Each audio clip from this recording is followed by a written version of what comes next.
Hi, this is Krishna Iyer with the Iyer Think Tank in Delray Beach. I'm glad you could join us today. This podcast is again the next chapter of Masters of War, Latin America and United States Aggression. This goes from the Cuban Revolution to the Clinton years. It's a book by Claire Nieto. He is a scholar of Latin American studies, very profound scholar, very much like Noam Chomsky. All my books of Noam Chomsky, he is an absolute, Dr. Chomsky is an absolute, an absolute, I don't know, you can't describe the kind of the objectivity that Dr. Chomsky has. He is just so objective and so honest. He does not have any double standard. He does not have any hypocrisy. He does not speak a word other than the truth. And that is, one thing that I say that, Noam Chomsky and his books, The Necessary Illusion, we reviewed Washington Connection, Third World Fascism, post-war Indochina and Reconstruction of Imperial Ideology, which was after the Cataclysm. All of these books are, excellent. But this is Claire Nieto's book. This is Masters of War. He's also very, very good. They're all very good books, and I strongly recommend you download and read them. I always have them in the Google Drive link, so please download them. Today's podcast, we are going to be doing more on Latin America. We're going to be talking more about Latin America. The name of the chapter is The Backyard. It is a little bit about the Monroe Doctrine and the U.S. government's Monroe Doctrine. We want to talk a little bit about Latin America. The U.S. government's, process in Latin America was hate crimes. They did hate crimes in Latin America.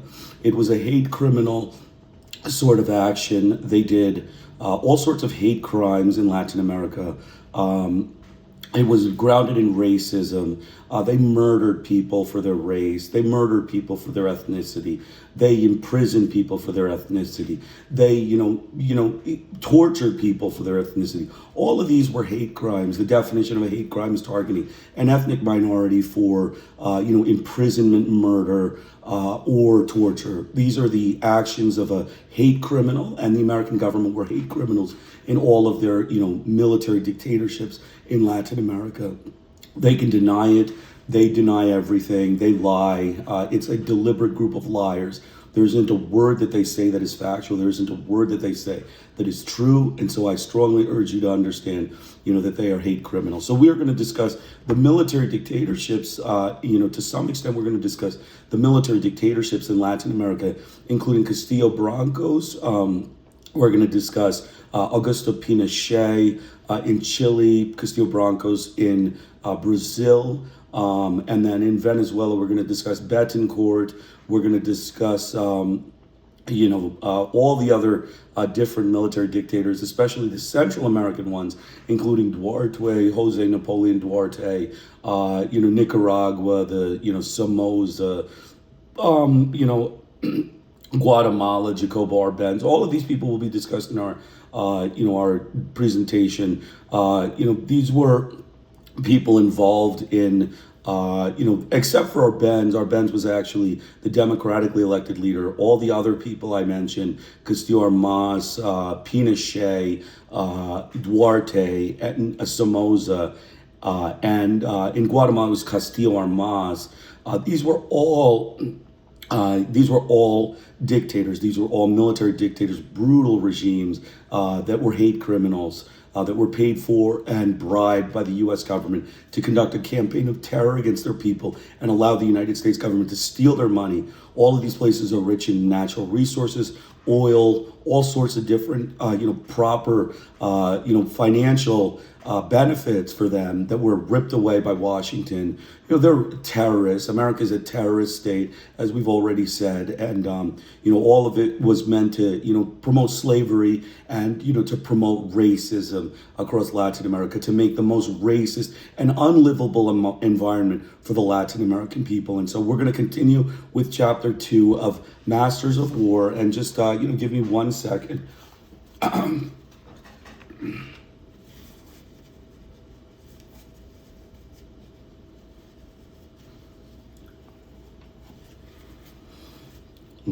Okay, so let's get started. I'm gonna, again, like I said, I always put the description section. In the description section, I always have the Google Drive link. Please download the book in the description section. You just cut and paste it into the Google web browser.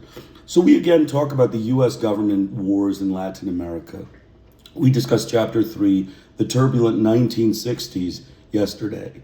This chapter reviews the years of the Kennedy and Johnson administration in their terror campaigns in Latin America. Kennedy was a failure who became obsessed with Cuba. His actions reflect an obsessed delusional terrorist that brought the world to nuclear war due to hypocrisy of Soviet missiles not being allowed in Cuba while American nuclear weapons were in Europe pointed at the Kremlin. Kennedy failed in this sense that he did remove the missiles, but was unable to achieve his goal in overthrowing Fidel Castro. His second misadventure was the Bay of Pigs fiasco that resulted in loss of face for the American government and widespread protest against America in Latin America due to their terrorist attempt at invasion of Cuba. He remained a supporter of anti-communist obsession and Cold War paranoia. Kennedy also engaged in an illegal naval blockade against Cuba that was condemned worldwide in preventing any economic and military aid to reach the island, something the terrorist American government does regularly against the international law and cries of condemnation.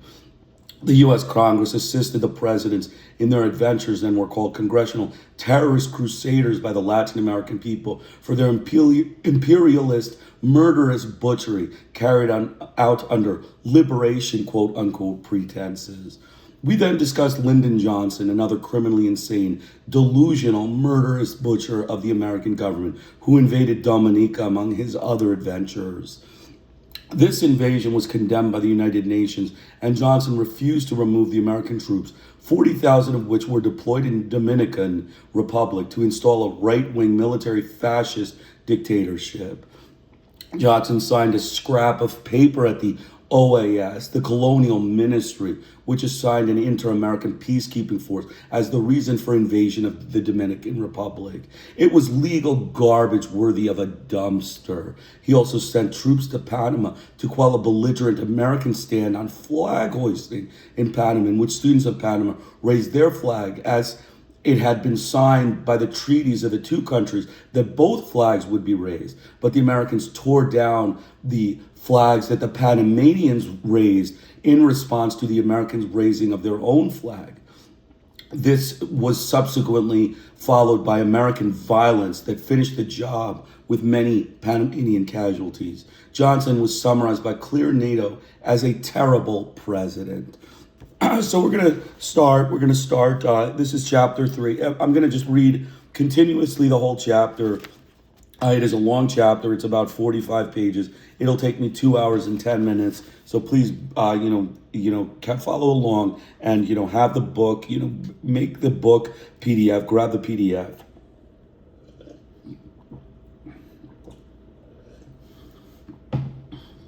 The backyard. The United States and Central America. Central America, the narrow strip of land comprised of 5 small republics, El Salvador, Nicaragua, Costa Rica, Guatemala, and Honduras. The United States' backyard, quote unquote, endured the longest and harshest political, economic, and military dependence on the United States of any nation on the continent. No leader came to power or remained in power without the United States' consent. They became its faithful allies and obsequious servants and were most generous with their national sovereignty. Their geographic location between the two oceans and their proximity to the Panama Canal were the reasons for repeated military intervention in these nations. Until the wars of liberation in the 1970s and 1980s, the history of Central America, with the exception of Costa Rica, was a succession of brutal, inept, and corrupt military dictatorships, military coups, electoral fraud, and violence. Their feudal societies were stratified and based on deep inequalities. Power was in the hands of the military, allied with the oligarchies and supported by the hierarchy of the Catholic Church. The 14 Salvadoran families, the 20 in Guatemala, the few in Honduras, and the monolithic Somoza dynasty in Nicaragua had the sole economic power and owned vast tracts of land, of the best land, the source of wealth in these agrarian countries. In contrast to this concentrated economic power was the extreme poverty of the campesinos and the indigenous masses who had no land or means of subsistence and were condemned to misery. From these masses, the señores extracted abundant, obedient, and cheap labor. During Guatemala harvest, the poor were rounded up like beasts of burden and obliged to work for nothing to pay the landlord's so-called life debts. This condition of slavery was abolished in Guatemala by the governments of Juan Jose Arevalo and Jacobo Arbenz.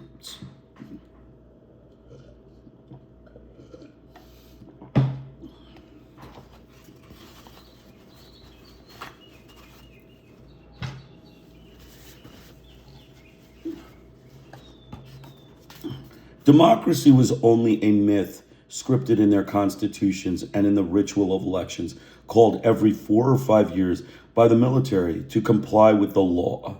Such farces in which the official candidates always, quote unquote, won, complied with democratic duty to allow the populace to express itself by voting. During the 1950s, there was a brief democratic interlude with the government of Arevalo and Arbenz in Guatemala, Ramon Valletta Morales in Honduras, and Jose Figueres in Costa Rica. They were liberal, reform-minded nationalists and anti-communist. Inspired by Roosevelt's New Deal and the Mexican Revolution, they made structural changes to correct the profound inequalities, undertook social reforms, and attempted modest agrarian reform. During the McCarthyism, rampant in the United States and throughout Latin America, frustrated what could have been important advances in these stratified societies. Accused by Washington of being a communist, Arbenz was overthrown in a CIA operation. Arevalo did not enjoy a second term as president, despite the fact that his re-election was a sure thing. The military staged a coup before the election in order to prevent the certain outcome. Valletta was also toppled shortly before the election by a right-wing military coup to prevent the victory of the liberal candidate he supported. Only in democratic Costa Rica were the changes more permanent. Figueres, who governed for 2 separate terms, expedited laws for social assistance, modernized the educational system, gave women the right to vote, nationalized commercial banking industry, and dissolved the army, but also made the Communist Party illegal. These were times of economic and social progress for his country. Costa Rica was neither an army nor a guerrilla movement and was an example of political stability, peace, and democracy in the region. During the 1960s, trade union movements and campesino organizations gained strength in El Salvador, Honduras, and Guatemala. In spite of brutal repression, the communist parties, although illegal and persecuted, assisted in these advances. Armed groups with Marxist-Leninist leanings also surfaced. The Cuban Revolution, the radicalization of sectors of the Catholic Church, inspired by John the 23rd, and the Alliance for Progress were all fundamental factors in the explosion of social and insurgent activity, awakening great expectations of change. Central America had always had insurgencies, rebellions against imperialism, demonstrations against dictatorships, popular struggles for people's rights, campesinos and indigenous uprisings demanding land, strikes to demand higher wages and better living conditions. Those of the greatest extent and impact were against the United Fruit Company and armed struggles against repression. And these movements were always put down with extreme force. The military, the oligarchies, the hierarchies within the Catholic Church, and Washington always considered such popular protests communist, and their obligation was to crush them.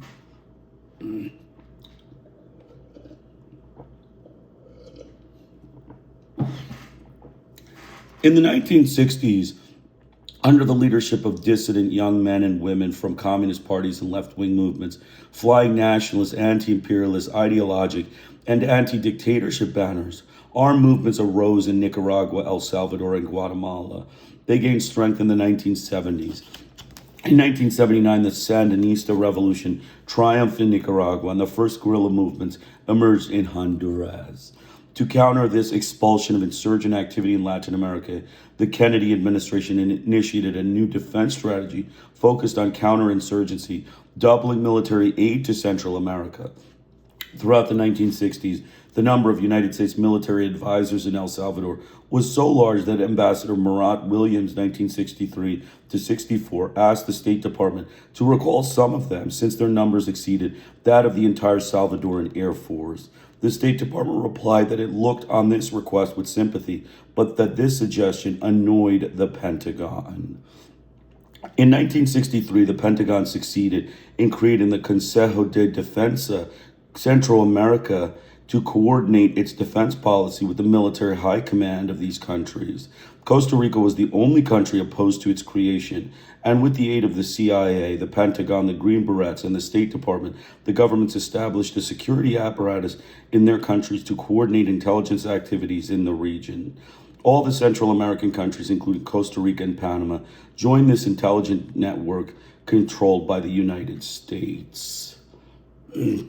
Just give me 1 second. I'm going to just, insert the power supply into the...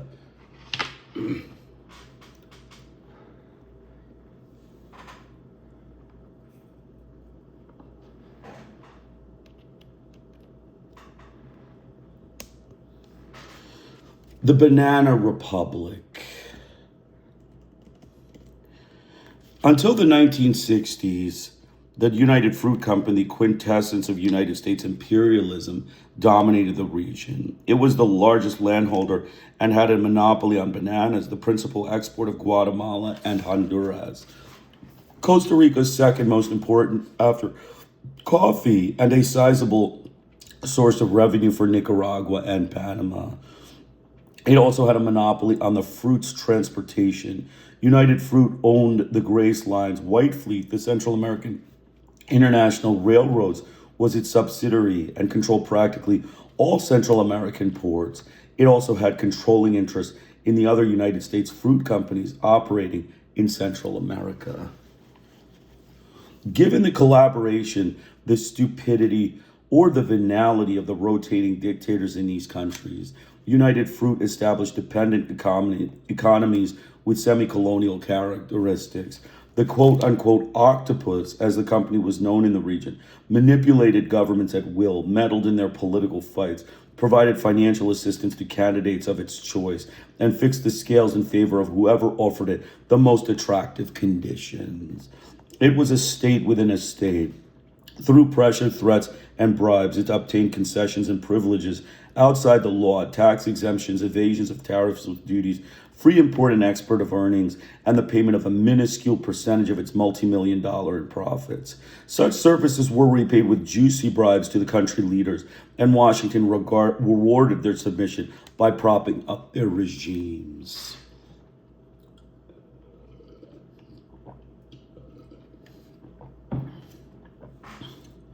United Fruit was the first major source of employment in the region, paying wages 2 to 3 times higher than those offered by local companies and providing schools, hospitals, and housing for its employers.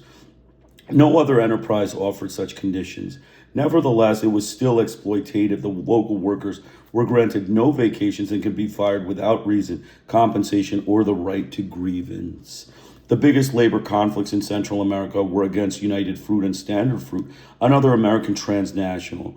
Because of the imperialist nature of the companies, the sometimes massive protests politicized and radicalized the workers. Forces brought to keep the public order defended the foreign boss, and the conflicts ended in bloodbaths.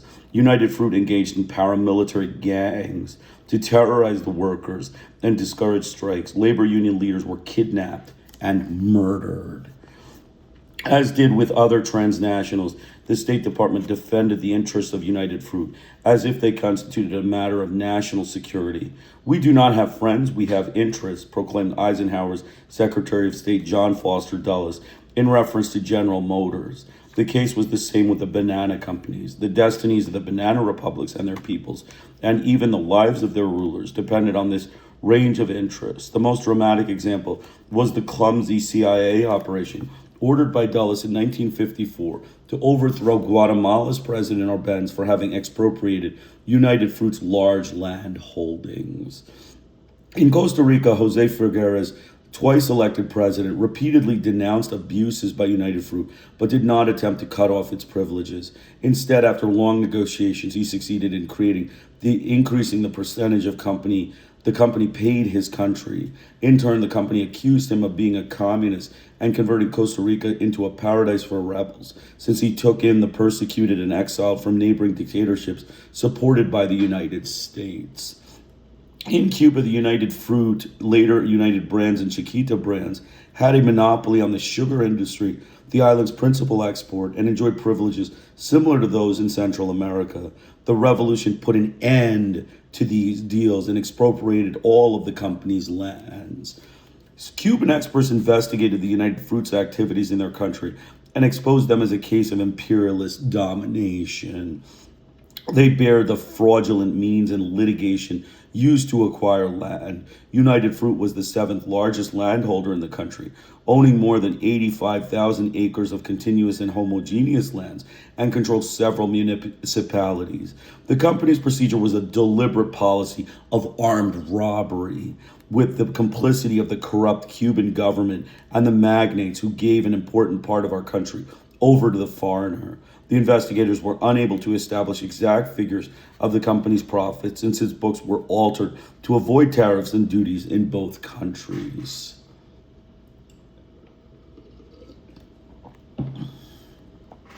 In spite of its multi-million-dollar business in Central America and its control of the economies of these countries, United Fruit did not offer any advantage to their development. On the contrary, a mid-1960s report by the International Basic Economic Corporation, a Rockefeller family financial organization, maintained that United Fruit had created a culture of poverty throughout Central America, and that many workers expressed the desire for liberty since they felt they were at the company's mercy. The report recommended that the company construct decent housing. The fruit giant began to decline in 1958 when the United States Supreme Court ruled that it impeded the free course of business and free competition among fruit companies. By 1970, it was practically bankrupt. Its investment in Central America fell to less than 3% of the continent's total. In 1975, Eli Black, president of United Brands, the new name of United Fruit after its merger with AMK John Morrell, jumped out the window from his 44th floor office in New York luxury building. In the subsequent investigation of the company, serious economic difficulties, enormous debts, muddled bookkeeping, and a mess of bribes to foreign governments came to light. Honduras and the quote-unquote octopuses. Of the five Central American countries, Honduras had the lowest per capita income. It was most barren and backward, with the second highest illiteracy rate. Haiti was first, but it also had the fewest ethnic conflicts since its population was the most homogeneous, 90% mestizo, 7% indigenous, 2% black, and 1% white. The contrast between wealth and poverty was the narrowest in the region. Wealth, or to be more accurate, poverty, was distributed equally. The country is so poor it can't afford an oligarchy, said the Honduran campesina Elvia Alvarado. Like most other Central American countries, with the exception of Costa Rica, Honduras was under military rule until 1980, when the first civilian president was elected. Its dictatorship, however, were not as brutal as those of its neighbors. It was not until the end of the 1970s that the first armed groups appeared. Union movements in large and small enterprises and a campesino organization, the first in the region, began to emerge in the 1950s. This phenomenon of labor unity was in large measure due to continuous conflict with the United Fruit Company. The fruit giant's largest installations of the region were in Honduras, where it committed its greatest abuses and faced its worst labor conflicts. A massive 1954 strike became a milestone in the history of labor struggles in Central America. It broke out on a Sunday when workers refused to load the company's ships unless they were paid double for working on a holiday. The company refused with the support of the Honduran Supreme Court. The strike turned into a massive mobilization of 40,000 workers, joined by standard fruit workers, those of many industrial and commercial enterprises, and supported by popular organizations, teachers, and students. The country was paralyzed for 70 days. President General Juan Manuel Gilvez was forced to step down. The strike had profound repercussions not only in Honduras, but in neighboring countries. In 1957, there was another massive strike against the Standard Fruit Company. The fruit companies in Washington feared that the banana workers' unions would become a political force that might generate a regional movement opposed to their interests. At the moment, the CIA was preparing an operation to overthrow the Guatemalan president, Jacobo Arbenz, for having expropriated United Fruit Company lands. Valletta, a breath of democracy. In 1954, Ramon Valletta Morales, liberal, democratic, nationalist, and reformist, won the presidential election in Honduras. However, the assembly argued that he had won by too narrow a margin and instead installed Vice President Julio Lozano Diaz, 1954 to 1956. He was a dictator. Social and labor agitation continued. After a period of coups and counter-coups, in 1957, Valletta Morales won again at the polls, and this time he assumed the presidency. Valletta Morales, 1957 to 1963, was the first president to be elected by popular vote. He respected political pluralism, recognized workers' rights, including the right to strike, approved new labor and social security laws, and introduced public education. In 1962, he drew up an agrarian reform law to comply with the goals of the Alliance for Progress. In the favorable international economic situation and helped by alliance funds, he made great strides forward for the country. That's Valletta Morales, 1957 to 1963. The opening allowed the campesino movements to progress. In the 1960s, the movement created the Federación Nacional Campesino de Honduras, FINAH, National Federation of Honduran Peasants, and the National Association of Peasants, ANC, and the Social Christian Peasant Association, ACSC, all with branches in various parts of the country. In their turn, the landowners who felt threatened by the continual land occupation, supported by such organizations, created the National Federation of Honduran Farmers and Ranchers, FINAGA. In Honduras, as in the case of the rest of Central America, the greatest source of conflict was the campesinos' lack of land. A boom in the farming and ranching sectors led the landowners to push the campesinos for their fields in order to turn them into pastures for cattle grazing. These actions provoked waves of campesinos to occupy nearby lands and in turn their expulsion by the forces of public order. Many campesinos immigrated into the cities. The overcrowding of slums and the enormous increase in unemployment, it rose as to 25% from 1961 to 1967, sharpened social conflict. Landholders in the United States opposed Valletta's modest land reforms. The United States Ambassador Charles Burroughs asked Valletta not to approve the land reform law until the State Department gave its approval, but Valletta refused. He signed the law in the offices of the Tela Railroad Company Union. This gesture was perceived as support for the union movement. Standard Fruit accepted the reform, but the United Fruit retaliated. Given the enormous control of the company over the country's economy and the pressures from Washington, Valletta had no choice but to travel to Miami to meet with its executives. The agreement they reached meant a great step backward for his plan for agrarian reform. Valletta maintained good relations with Washington without giving in. He remained independent on the sensitive subject of Cuba. Unlike the governments of Nicaragua and Guatemala, he refused to take part in preparations for an invasion.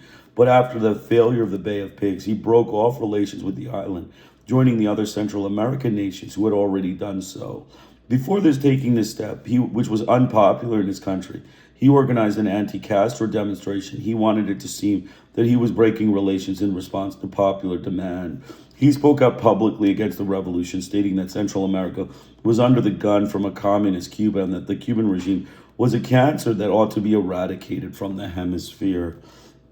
In 1963, the last year in office, the country went through difficult economic times because of the drop in the prices of coffee and cotton on the international market. When Valletta requested economic assistance from Washington, he was refused, nor could he count on the goodwill of the State Department, its ambassador, Alliance for Progress officials, or the transnational corporations. All opposed to his liberalizing pro-union policies and his attempt at agrarian reform. The higher echelons of the military were also opposed to Valletta. Some considered him a communist, but relations were strained not only for political reasons. In a move that deeply disturbed the military, from the onset of his term, Valletta formed a civil guard of 2,500 men to guarantee his personal security. Given the military's tradition of staging coups, Valletta did not trust them and wanted them far away from the presidency. The last straw was Valletta's support of the Liberal Party candidate who was presenting an anti-military speech in his campaign. His term coming to an end, Valletta began to discharge his civil guard, an act that inadvertently facilitated a coup. Colonel Oswaldo Lopez Arellano, commander-in-chief of the army, toppled Valletta, and within the hour, the armed forces appointed him president.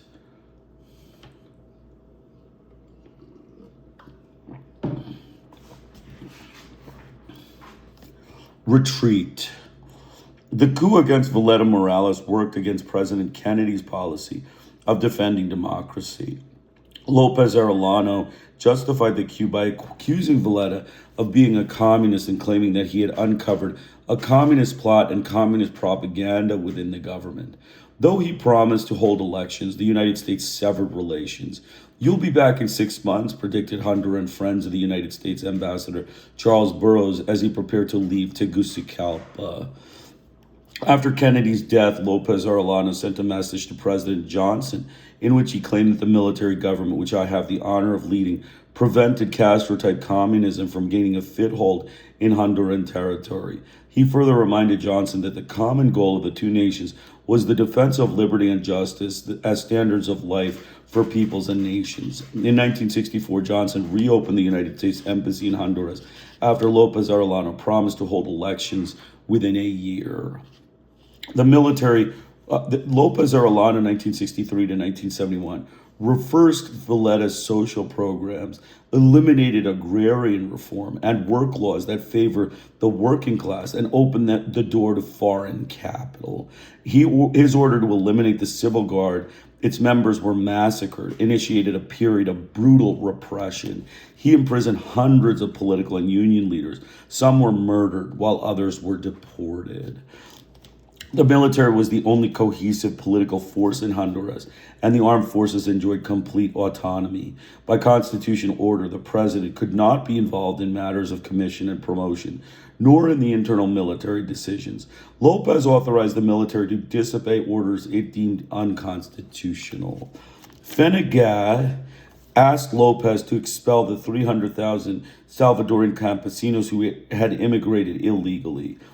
When in 1969, the soccer game in Tegucigalpa between El Salvador and Honduras ended in a pitched battle, leaving countless dead and wounded, Lopez saw his chance to force the Salvadoran campesinos out.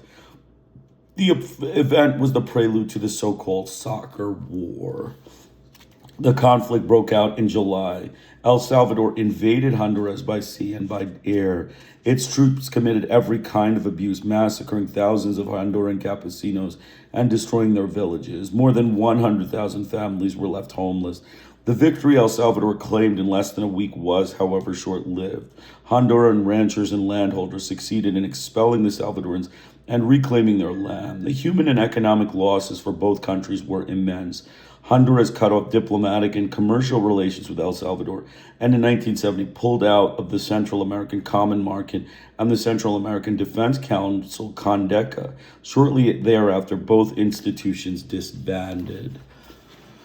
At the end of his term, Lopez chose the respected judge Ramon Ernesto Cruz as his successor. After winning an election controlled by the army, he governed for only a year. The deportation he ordered of campesinos from lands they occupied legally in the town of Telenkera and the horrible massacre that resulted caused public revulsion. The Supreme Defense Council, the army's highest body, authorized Lopez to overthrow Cruz. During his second term, 1972 to 1975, Lopez governed without a Congress and by decree. Aware of the explosive social situation and of growing nationalism, a phenomenon he held true for the whole region, he announced labor reforms, restriction on foreign mining companies, and the nationalization of the powerful lumber company. After a march by 20,000 campesinos demanding land, he offered agrarian reform. The economic situation worsened when, in 1974, Hurricane Fifi devastated the Caribbean coast and destroyed the richest agricultural areas. The storm killed almost 8,000 people, and 300,000 were left homeless. Lopez requested aid from Washington, but was denied. The refusal made him realize that he had to change direction, for his modest agrarian reforms had caused powerful economic sectors, Finaga and the transnational fruit companies in particular, to turn against him. Lopez cut back his plans for land redistribution, sent the army to help Standard Fruit take back its land, and ease the terms for foreign investments. Caught in the web of bribery scandal concerning United Fruit, Lopez resigned. The company had already distributed 1.25 million, half the promised 2.5 million, among high-ranking officials, including the president, twice the sum Honduran officials requested. This was the prize, quote unquote, for the enormous reduction in export traffic on bananas, which deprived Honduras of $7.5 billion. Time magazine described the fall of Lopez as a, quote, bloodless coup. Lopez left the government in the hands of General Juan Alberto Melgar Castro, 1975 to 1978, and the country in an explosive state. In spite of repressions and the massacres sponsored by landholders and ranchers, extreme poverty drove the campesinos to take over lands. The discovery of the bodies of 9 workers on the hacienda belonging to a tycoon unleashed a national backlash. The church denounced this slaughter, accusing the oligarchy and the transnationals of exploiting and oppressing the workers.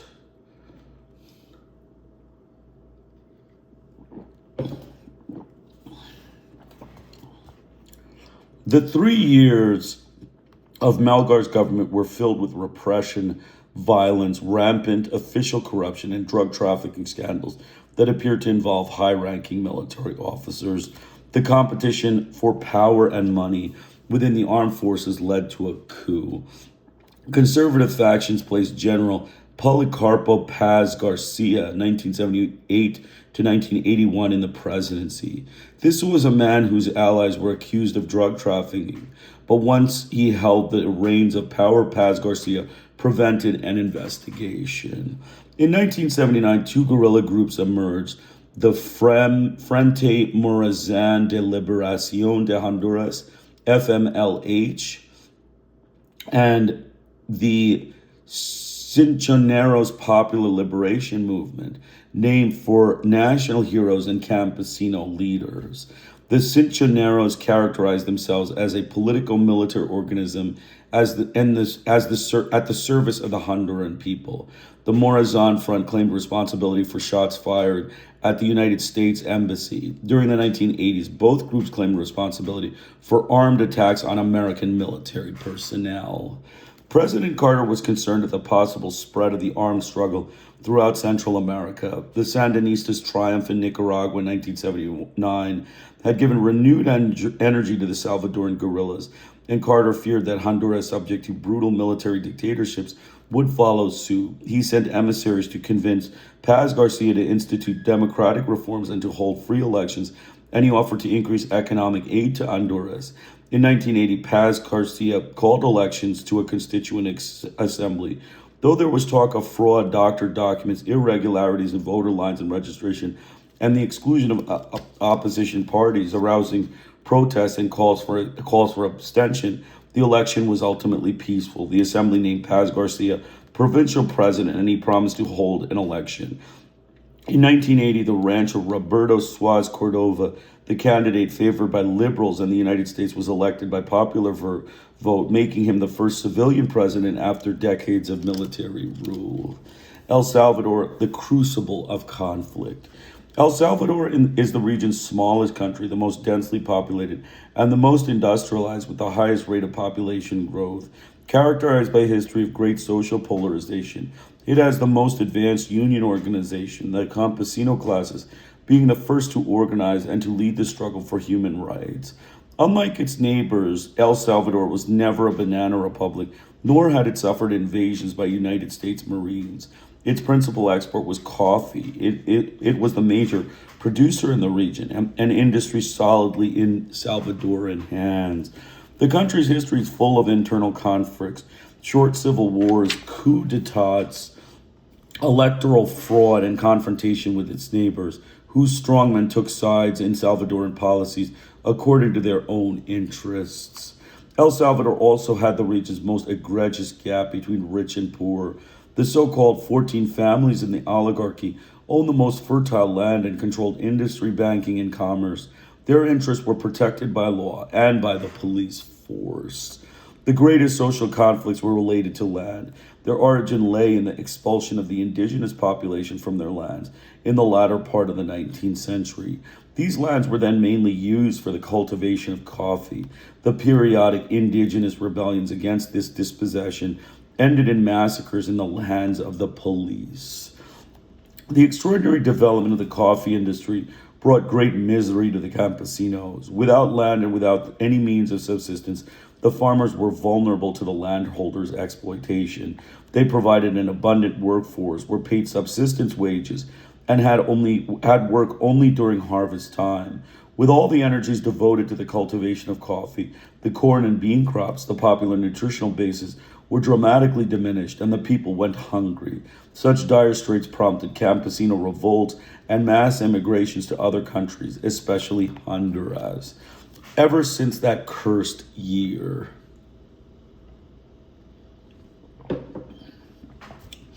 in December 1931, the campesino revolt in the coffee growing zones ended in one of the region's most horrendous massacres, marking one of the darkest pages in Salvadoran history. It lasted 3 months and resulted in the murder of between 10,000 and 30,000 campesinos, men, women, and children, and the number varied depending on the source. Their blood stained the hands of General Maximilio Hernandez, who had taken power in a coup of the previous month. The general, when informed that the young Agustin Farabundo Marti, head of the Communist Party he had helped found in 1925, was leading the campesino struggle, ordered him killed. The army captured him in the capital in the company of the students Mario Zapato and Alfonso Luna, and shot them down then and there. Their murders marked the onset of what Salvadoran historians call the Massacre of 1932, and the beginning of General Hernandez's bloody 13-year dictatorship. The oligarchy, the land-owning and coffee-growing bourgeoisie, sectors of the middle class in Washington all supported Maximiliano because he had eliminated insurgents and thousands of campesinos accused of communist agitation. Half a century later, President Ronald Reagan's United Nations ambassador, Jeane Kirkpatrick, characterized Maximiliano as a hero for being among those people who made a special contribution to highly valued public goods. The support for the massacre by those in power intensified the people's revulsion toward the military and the oligarchy. Ever since that cursed year, wrote the poet and revolutionary Roque Dalton, all of us are different people, and I believe that since then, El Salvador is a different country. El Salvador today is, above all, the results of that barbarity. Our rulers may have changed their style, but the basic mode of thought that still beats us down is that of the slaughterers of 1932. Eventually, powerful political groups, sickened by his execution of military officers who had tried to topple Maximiliano, forced his resignation. The flames of rebellion in El Salvador did not die out with Marty's execution. Though his fight was cut short, it left deep traces among the people, who perceived him as a hero and a martyr for his dream of liberating the campesinos and poor classes from exploitation. Both Marty and Augusto Sandino were stellar figures in the Central American liberation movements. They planted the seeds of revolution, which their people took up decades later. In the 1960s, the Salvadoran revolutionaries baptized their movement the Frente Farabundo Martí de Liberación Nacional, Farabunda Martí National Liberation Movement, or FMLN, which led to the Revolutionary War for 13 years. In 1979, in Nicaragua, the Sandinista Front for National Liberation, or FSLN, overthrew the Somoza dynasty. The military retained powers through fraud and coups. In 1960, a coup of moderate officers overthrew Colonel Jose Maria Lemes, 1956 to 1960, for fear that his brutal repression would result in a revolution as in Cuba. They set up a junta in 1960 composed of 3 civilians and 3 military officers. Because it was an ultranationalist and pro-Castro, Eisenhower refused to recognize it. 3 months later, a military coup organized by agents of the oligarchy and of imperialism overthrew the junta. The participants in the coup called a new junta, 1960 to 1961, composed of 3 civilians and 2 officers. Kennedy recognized it, but he pressured the junta to enact democratic changes. It called an election, and the sole candidate, Colonel Julio Adalberto Rivera, 1962 to 1967, was elected by fraud. He immediately identified himself with Washington, severed ties with Cuba, opened the doors to foreign investment, and controlled public order with a strong hand. The United States considered El Salvador the showcase of the Alliance for Progress. Kennedy sent 55 Peace Corps volunteers and increased military and economic aid. El Salvador received the largest amount of United States aid in the region. Although United States penetration in its economy was the least in the region, United States holdings represented 65% of all foreign investment in El Salvador. Yet, as in the rest of Latin America, the alliance failed in El Salvador. Dominant economic and political sectors opposed the agreed-upon reforms, above all, agrarian reform, and publicly claimed that the alliance was inspired by communists. To avoid antagonism, the military did not implement the reforms. In the end, it was these very sectors that came to benefit from the alliance, since it allowed them the possibility of new business ventures. The other beneficiaries were the transnational corporations. Colonel Fidel Sanchez Hernandez was elected to the presidency 1967 to 1972, supported by the military and the oligarchy. He was responsible for the so-called Soccer War, or 100 Hours War, when Honduras expelled 150,000 Salvadoran campesinos. El Salvador's retaliation overpowered Honduras. Its troops invaded, bombarded Tegucigalpa, massacred thousands of campesinos, and destroyed their villages. Salvadorans fell under the spell of triumphalism and chauvinism.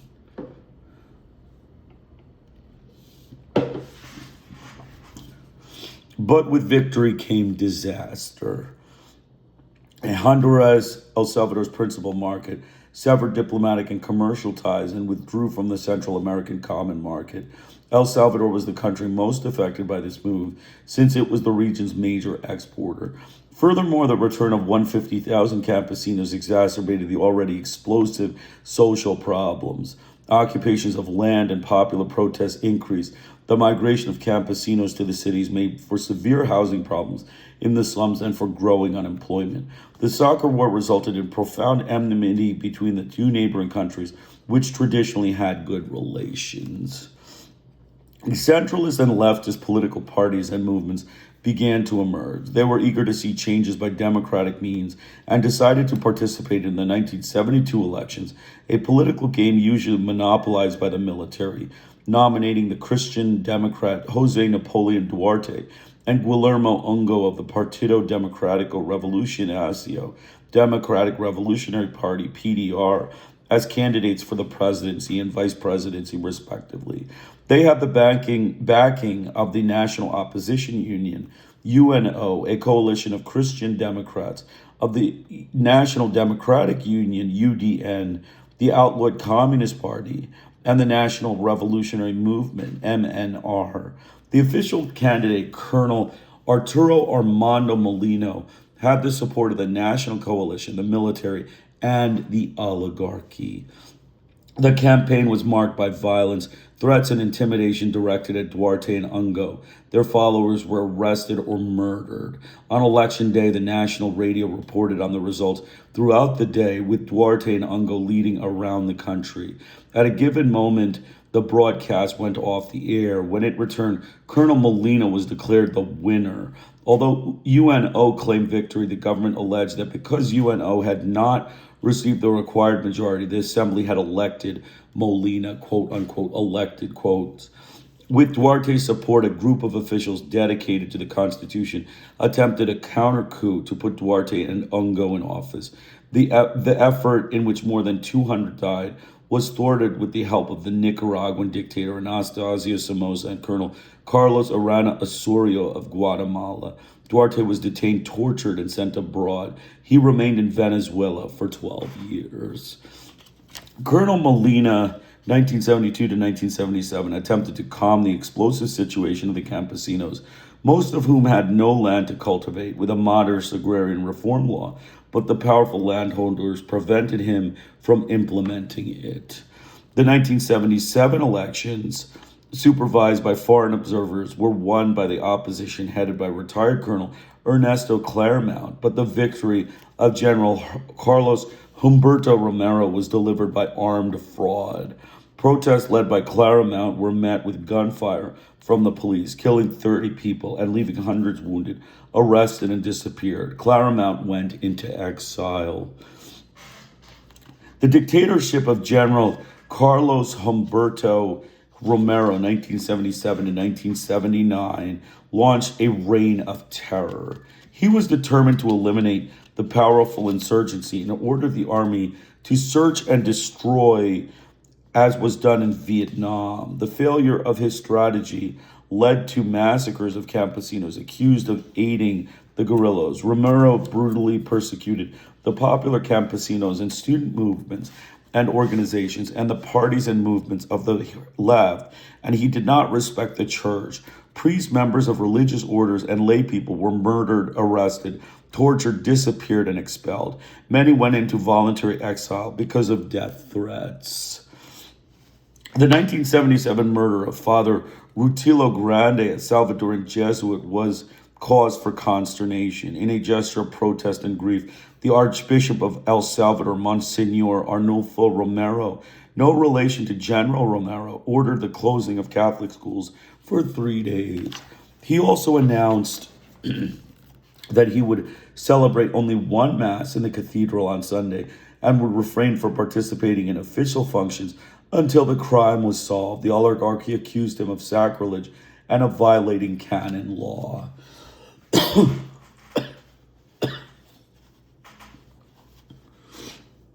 General Romero's pacification campaign was an orgy of blood at the hands of the military, of the Organización Democrático Nacionalista, Democratic Nationalist Organization, Orden, a paramilitary organization attached to the presidency, the Agency of National Security of El Salvador, ANSEAL, and CESAL, a sector of the Army Intelligence. Both institutions appeared as death squads.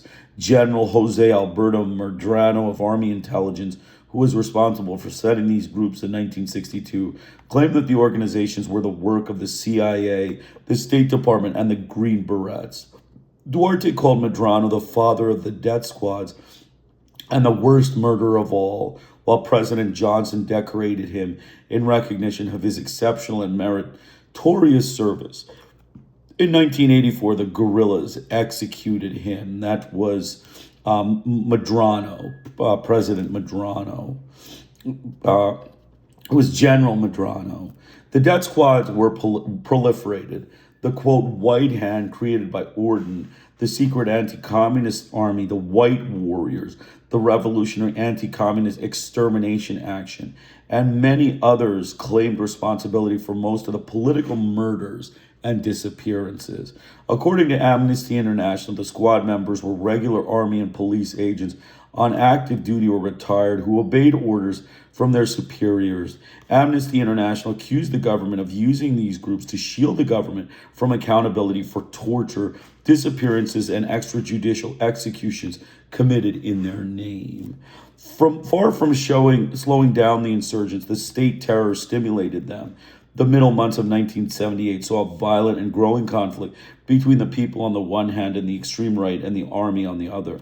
The guerrillas responded to the repression and murder of popular and campesino leaders by assassinating military officers and attacking and kidnapping members of the oligarchy. The violence caused the flight of capital and the withdrawal of investments. President Carter condemned the excesses of Romero's regime. A February 1979 State Department report on human rights in El Salvador accused the government of torture, murder, disappearances, arbitrary arrests, and illegal searches and raids. It named the National Guard, the security forces, and Orden as being responsible for most of these crimes. In April 1979, Orden murdered more than 50 members of the Bloc Popular Revolutionnaire Bloc, BPR, the most important popular political organization. Between March and April, more than 130 political detainees disappeared. At the beginning of May, members of the bloc protested, occupying the French and Costa Rican embassies in the cathedral in San Salvador. 20, some sources said as many as 40, of demonstrators were gunned down in front of the cathedral. At a protest organized by the bloc later that month, 14 members were killed. In the span of 1 month, 188 popular leaders were assassinated. Moderate forces of the oligarchy supported General Romero, asked him to make democratic concessions. Insecurity ran rampant, and many people emigrated. A popular slogan describing the oligarchy emerged: Patria Libre de Miami, give me liberty or give me Miami. The situation was explosive. Popular unrest increased with the brutal repression, growing inflation, and high unemployment, exacerbated by the fall of coffee prices on the international market. The unrest was further exacerbated by the failure of the modest agrarian reform and the Alliance for Progress. Viron Vaki, Assistant Secretary of State for Inter-American Affairs, William Bodler, Director of Bureau of Intelligence and Research for the State Department, and other high United States officials traveled to El Salvador to convince General Romero to make a gesture towards democracy. CIA agents, diplomats, and United States military officers were pressing the Salvadoran military to stage a coup. Vaki later claimed that he did not know such a move was being planned. In October of 1979, a group of reformist officers ousted Romero for fear that El Salvador might become another Nicaragua.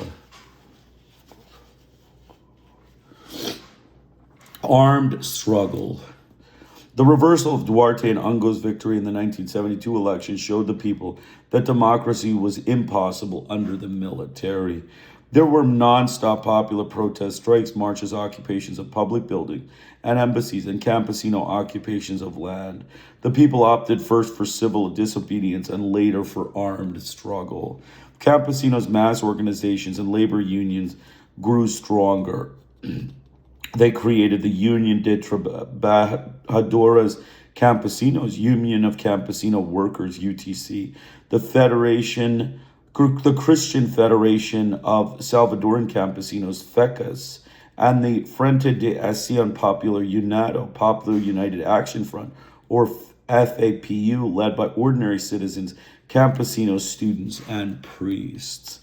Armed struggle broke out anew in 1970. Salvador Cayetano Carpio, a former seminarian and director of the radical wing of the Communist Party and known as Ho Chi Minh of Central America, formed the Fuerzas Populares de Liberación, Popular Liberation Forces, FPL. Dissidents from the Communist Party and the Christian Democrats, Catholics, activists from Catholic groups, and members of the, quote, group, an organization comprised of revolutionary students, created the Ejército Revolucionario del Pueblo, People's Revolutionary Army, FERP, in 1972. The Armed Forces of National Resistance, FARN or RN, with pro-China leanings, were a result of the split of the ERP after the 1974 execution of poet Roque Dalton and his comrades in arms.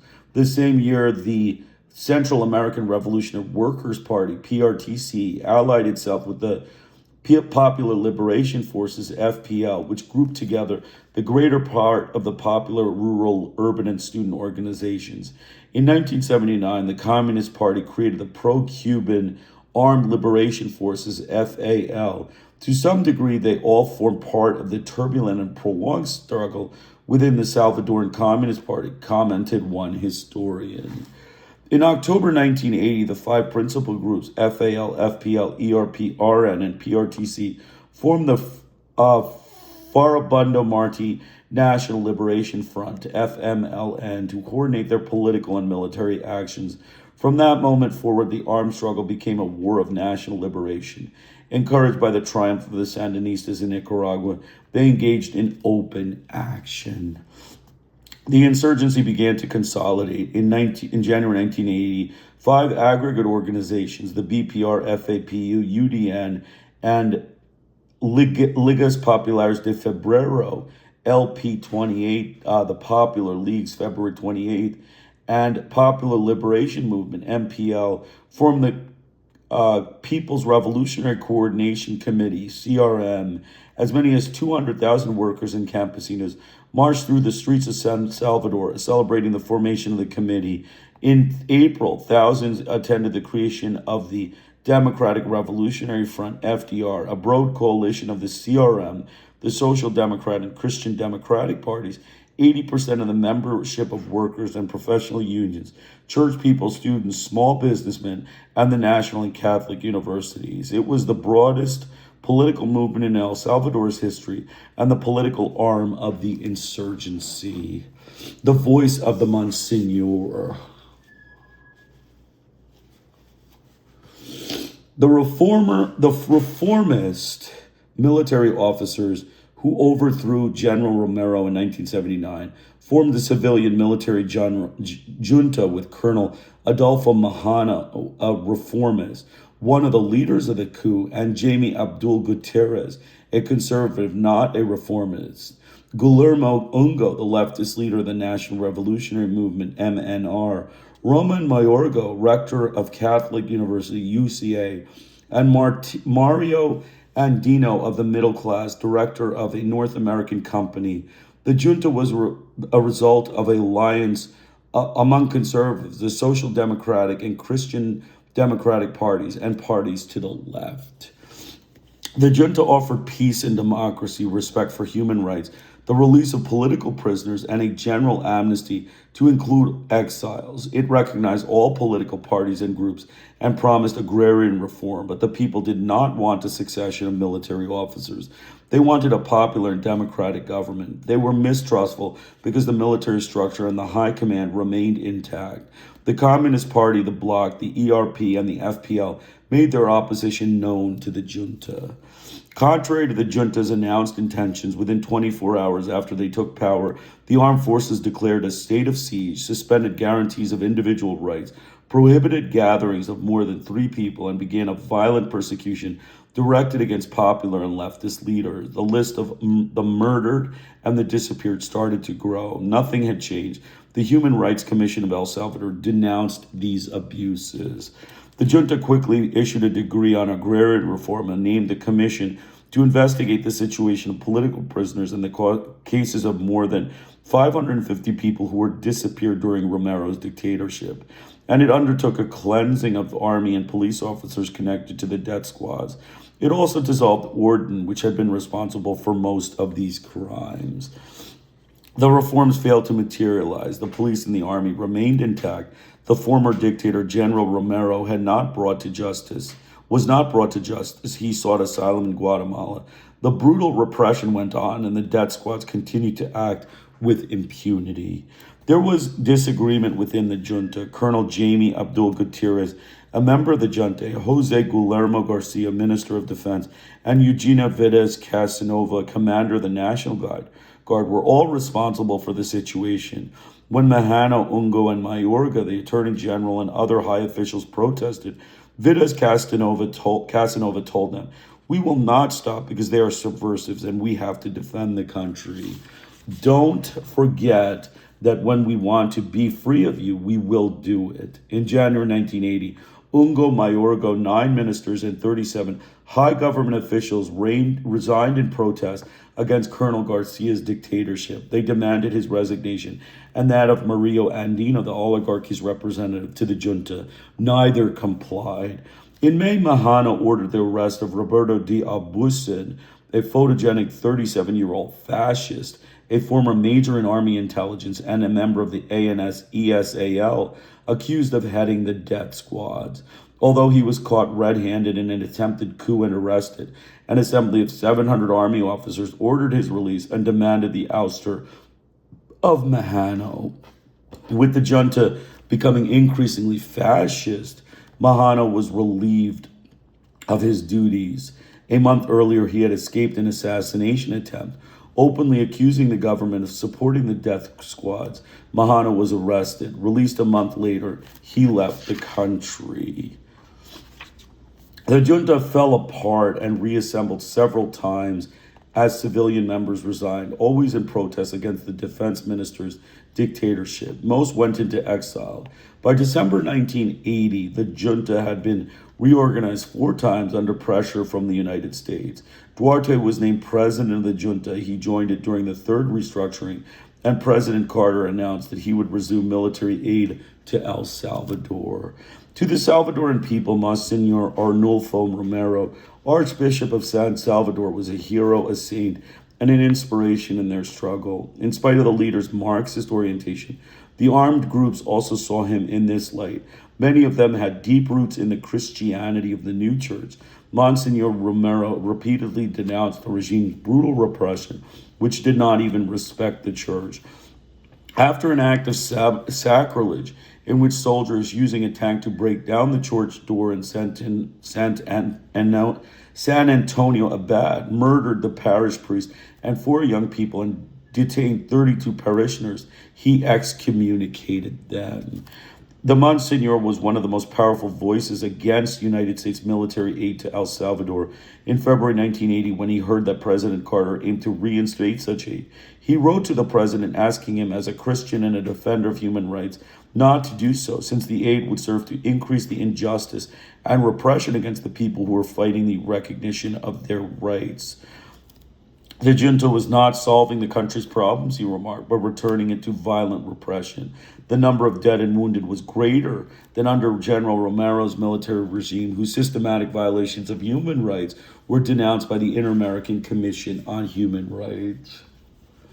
The civilian military junta, which was presided over but not led by Duarte, wanted to implement the agrarian reform supported by Washington with the help of experts from the Agency for International Development, AID, the State Department, and the AFL-CIO, American Institute for Free Labor, which was known throughout the continent for its links to the CIA. Carter and Duarte believed that distribution of lands to the campesinos could contribute to peace and create a base of popular support for the government.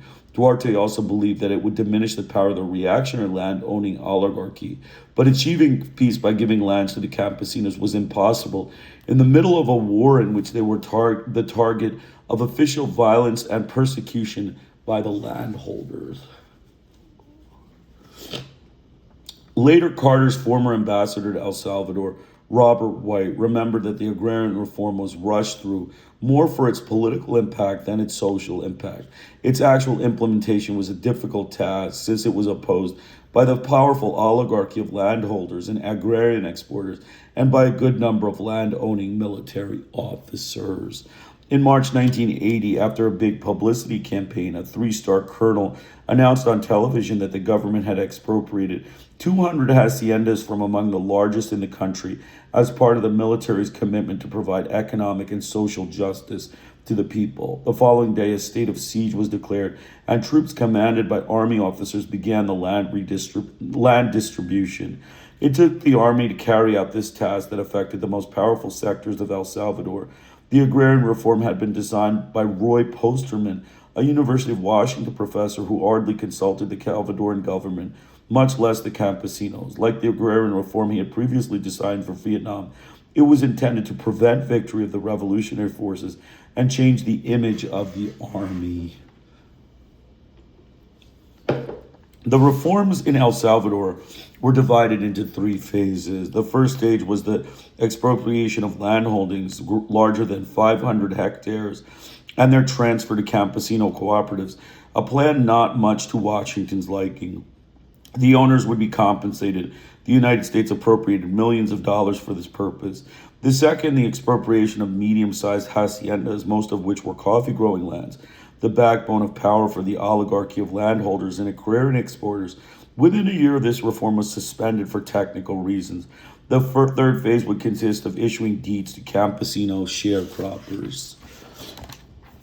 And protected by private armies, the landholding oligarchy prevented the taking of lands. Undoing with one hand what it did with the other, the army unleashed a campaign of terror against the campesinos to take their lands from them. Some 2,600 were murdered for having done no more than apply for lands, and about 2,000 took refuge in the capital. Government specialists were also murdered. In a letter to Monsignor Romero, the campesinos denounced the murders and abuses of which they were the victims. The reform was a bloodbath, said the Monsignor. In March 1980, Monsignor Romero was shot to death while he was celebrating Mass. As was his custom, in his last sermons, he listed the previous week's crimes by the army and the police. He described them as terrible and tragic. Villages had been bombed, leaving many dead, and soldiers burned and sacked their victims' fields.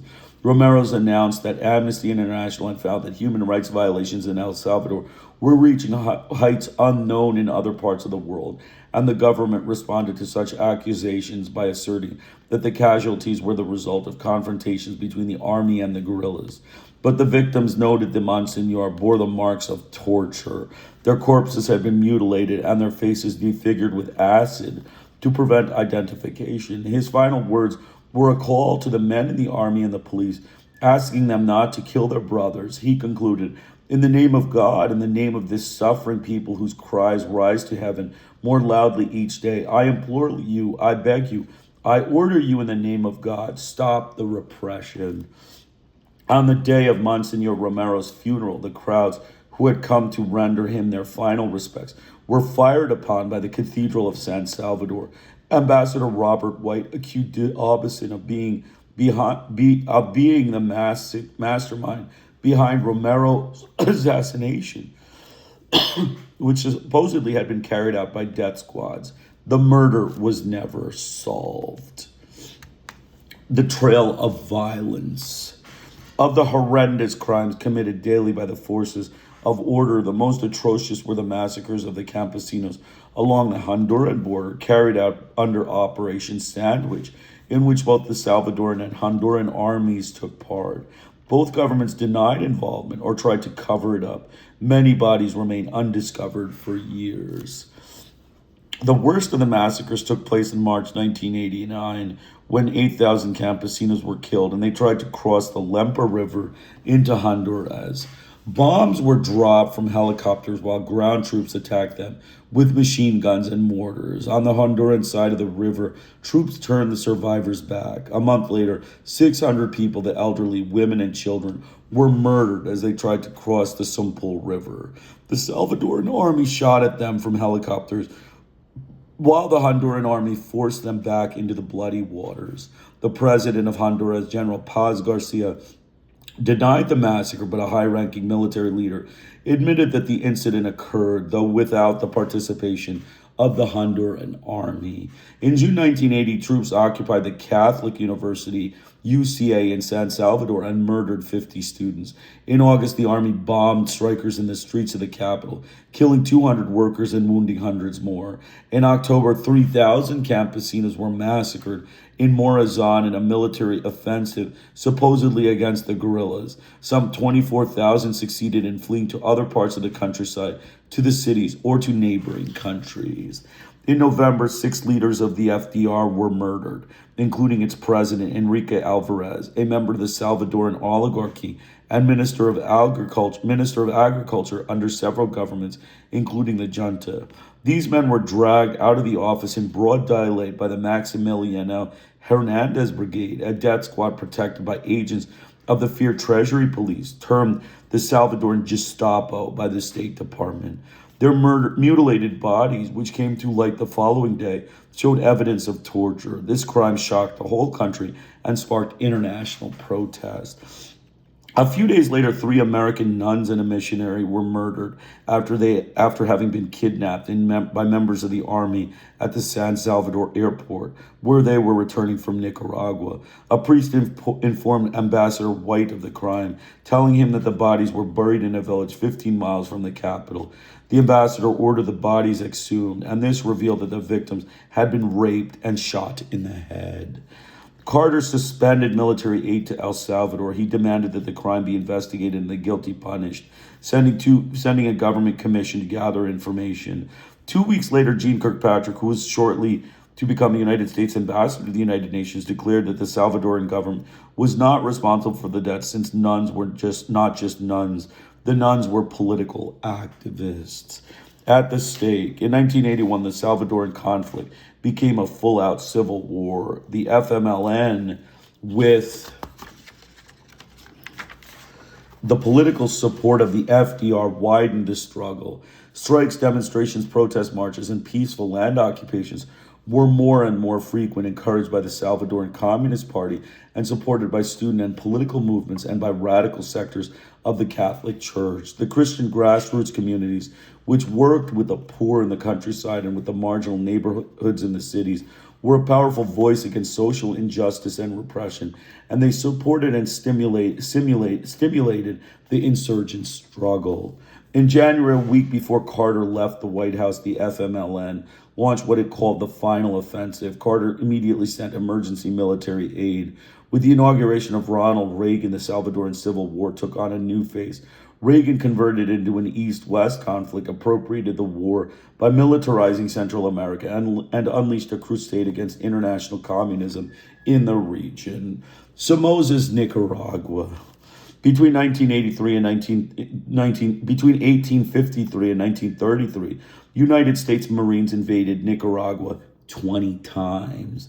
In one case, they stayed 5 years, in another 21.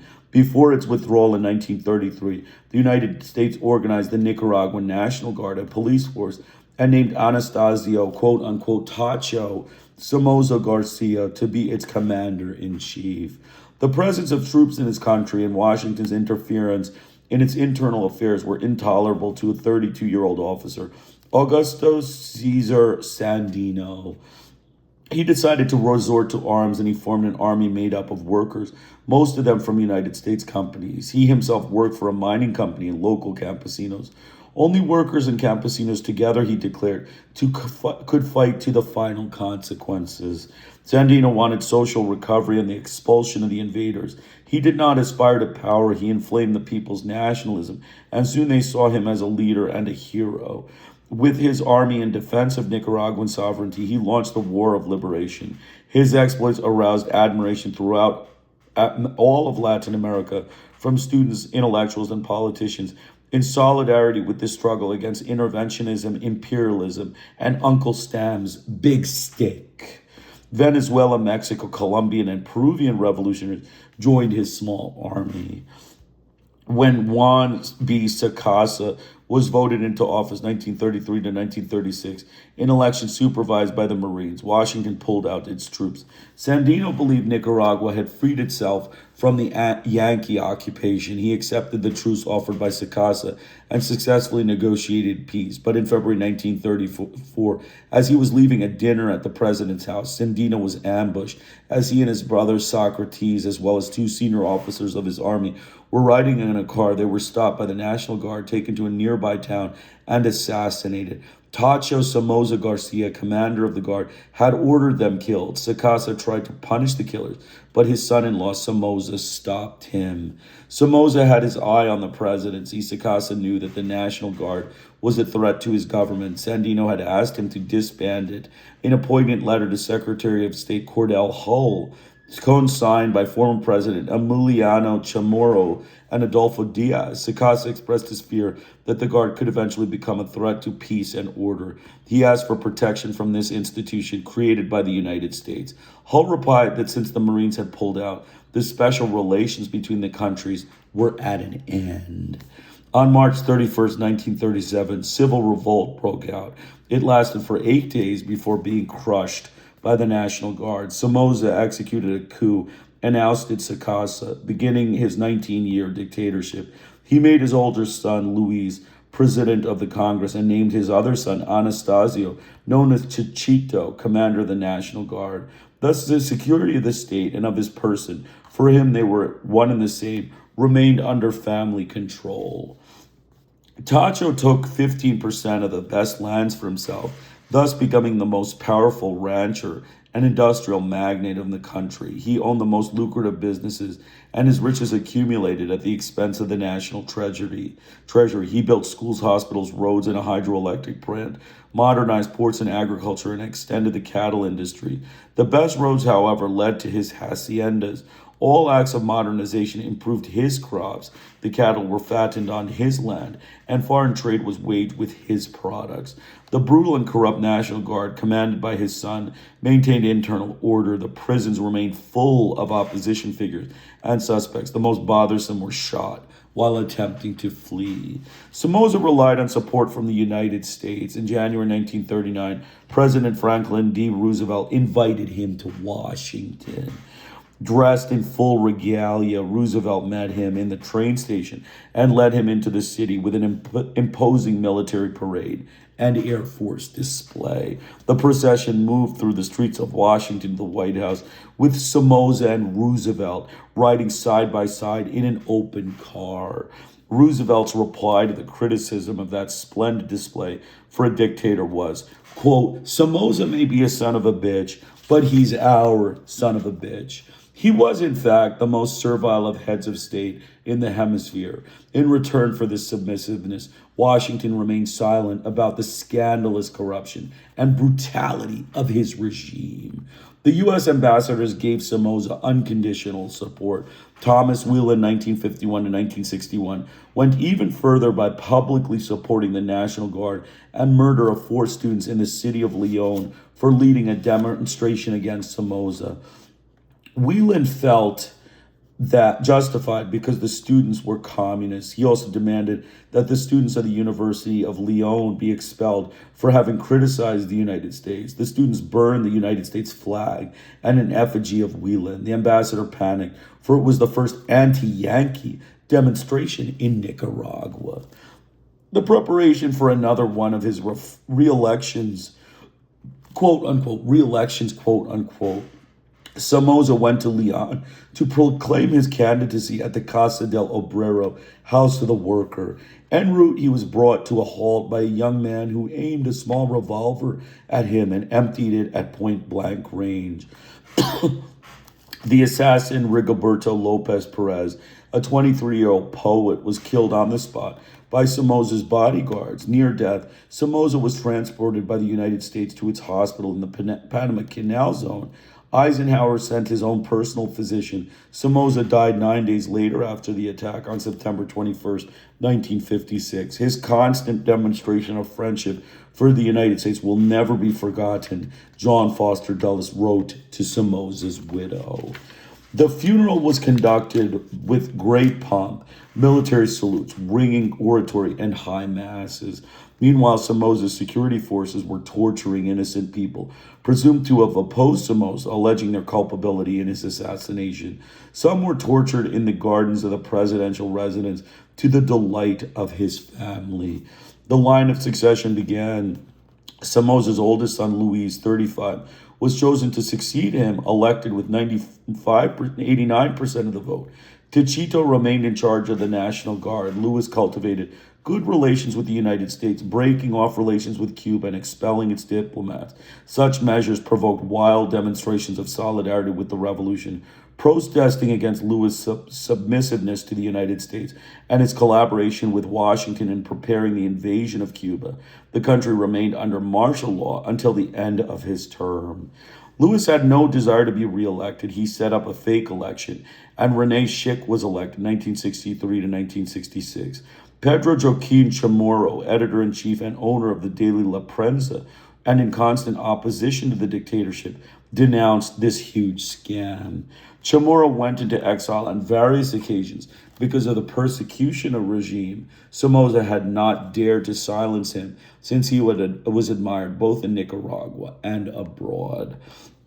Schick was a puppet who took care of minor matters. The important decisions were made by the Somozas. In 1966, Schick died of natural causes. The campaign to elect his successor was violent and bloody. Tito emerged as the winner and governed for 13 years. He was one of the most corrupt and rapacious dictators in all of Latin America. In the gardens of his residence, he kept cages for his lions, panthers, jaguars, and other animals, as well as select political prisoners. It was there that Chamorro was imprisoned after the assassination of Somoza, having been accused of being part of the conspiracy. United States military aid was unwavering and substantially accounted for 13% of Nicaragua's defense budget, and a contingent of 25 military advisors was assigned to the country. The number of Nicaraguan officers trained at the United States School of the Americas in Panama was the highest of all Latin American countries. The State Department considered Nicaragua the most stable and calm country in the region. Nonetheless, opposition to the dictatorship mounted. Tito's decline began after a massive earthquake hit the country in December 1972. It was so intense that many believed the end of the world was coming. It left between 8,000 and 10,000 dead, 20,000 injured, 51,000 unemployed, and more than 100,000 homeless amid the ruins. Half of Managua was destroyed, along with 4 hospitals, 210,000 square miles of public buildings, 250,000 square miles of the commercial zone, and 95% of small factories. The loss was estimated at $1.2 billion. The people in the National Guard sacked businesses and private properties. Somoza declared a state of emergency, suspended constitutional guarantees, and created the National Emergency Committee, appointing himself as the chairman. The committee was to receive the incoming funds for governments, foreign businesses, and individuals to aid those who had suffered damages for the reconstruction of Managua. The family's looting of these funds began immediately. One of Somoza's sons sold food and clothing earmarked for relief on the black market, and he allowed members of the National Guard to share in the loot. Somoza, along with his family and friends, brought public lands cheaply and then sold them for huge sums to the government for the construction of public housing, which was never built. Somoza did not make public the amount he received in foreign aid. It came to tens of millions of dollars in goods and cash, nor did he explain what he did with the millions of loans and credits that he obtained at low interest from the aid, the World Bank, the Inter-American Development Bank, and the International Monetary Fund. His greed and his insensitivity to the country's tragedy scandalized sectors of the oligarchy and the church and disgusted the people. The number of disaffected people in sectors that had previously supported the regime grew. Henry Ruiz, one of the commanders of the ESLN, noted that the people realized that something new was happening. They sought to support the lower middle class, whose members were now opposed to Somoza. The Sandinistas. The armed struggle against Somoza began in 1958. Ramon Rodales, Chale Haslam, and other veterans of Sandino's army once again resorted to armed struggle to combat the dictatorship. Between 1960 and 1962, some 20 anti-Somoza, nationalist, anti-imperialist, and revolutionary organizations emerged, some of them identified with the Cuban Revolution. The proliferation of such movements showed that the youth of the general population were determined to overthrow the dictator. Outside Nicaragua, exiles formed other armed groups. Pedro Joaquin Chamorro led one such group in Costa Rica with the help of Jose Figueres and the National Liberation Party. Eden Pastora and Harold Martinez created others, After the triumph, Martinez was discovered to be one of Somoza's agents. The FSLN was the most important of these groups, formed in 1961 by Carlos Fonseca Amador, Thomas Jorge, and Daniel Ortega. The FSLN led the armed struggle until its triumph. Fonseca, the leader of the rebellion, launched his fight at the University of Lyon, where he was studying law. The revolutionary vanguard was located in Lyon. His life was one continuous passage back and forth between armed struggle and prison. He was captured, imprisoned, freed, deported. Then he returned to take up the clandestine struggle until his next capture. During one of his periods in Nicaragua, he created the Movement for New Nicaragua, MNN. Once he was deported to Guatemala on a Nicaraguan Air Force plane, and there he confined to the Petén rainforest. There he met Luis Tucios Lima, a young Guatemalan officer serving in the area. Later, Turcios became the head of the first Guatemalan guerrillas, the Fuerzas Armadas Rebeldes, FAR, Rebel Armed Forces. Set out in document published in 1969, inspired in its essence by Fonseca, the goals of the FSLN were to take power by armed force, to destroy the dictatorships, bureaucratic and military apparatus, and install a revolutionary government based on an alliance of workers and campesinos and supported by all anti-imperialist forces in the country. It proclaimed the intentions of nationalizing the mining and lumber industries and of reclaiming riches usurped by Yankee monopolies, the properties, factories, sugar refineries, transportation systems, and other possessions usurped by the Somoza family and other enemies of the people, such as politicians, military officers, and other accomplices in the corrupt administration. The banking industry would be nationalized, and the usurious loans imposed on the country by Yankee monopolies would not be recognized. Capitalist agricultural industries, large land holdings, and parasitic tenancy of the land by exploiters would be expropriated. The document further declared its solidarity and active support of this struggle against imperialism, colonialism, and neocolonialism by the peoples of the Third World. Its slogan was "Free Homeland or Death." Such goals, similar to those of the Cuban Revolution, made Washington and the Nicaraguan and Latin American right wing tremble. The fight against the dictatorship was long and unequal. The FSLN grew amid terror, murder, torture, and disappearance of opposition figures, and the massacres of campesinos. Somoza bombed cities and towns in his persecution of the guerrillas, and the National Guard murdered campesinos and ransacked and destroyed their fields, crops, and animals. The first major blow against Somoza by the FSLN came in December 1974. A commander led by Jorge broke into a post-Christmas dinner party in the honor of the United States Ambassador Turner Shelton. The guests included government ministers and personalities, among them Somoza's brother-in-law and ambassador to the White House and the United Nations, Guillermo Sevilla Sacasa. When the rebels arrived, Ambassador Shelton had already left, but they killed the host, Dr. Jose Maria Castillo, and announced that they would continue to kill hostages unless the government freed 14 prisoners, among them Daniel Ortega, paid them $1 million, and published the FSLN communique. Somoza complied, and a government aircraft took the rebels to Cuba. In 1977, the FSLN launched several offensives against the National Guards. The insurrection became widespread in 1978 after the assassination of Pedro Joaquin Chamorro, a crime that infuriated the people. In August, a commando led by Aiden Pastora, Commander Zero, occupied the National Palace. A total of 67 deputies and more than 1,500 others, ranging from congressional employees to ordinary citizens, were inside the building. The rebels held the deputies most hated by the people and one member of Somoza's family as hostages. They announced that they would be killed unless 58 revolutionary prisoners of the regime were freed. Jorge was one of them. After 2 days, the prisoners were freed. Somoza paid $500,000 and published an FSLN communique.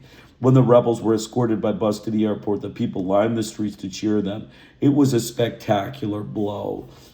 The FSLN continued attacking the National Guard, occupying towns, haranguing the populace, and gaining ground. In September 1978, they used the underground radio station Radio Sandino to call for an insurrection. Though the Sandinistas had insufficient weapons and combatants and were lacking in military preparation, the FSLN had the support of the people and succeeded in controlling parts of Masaya, Leon, Esteli, and Chinandega for several hours.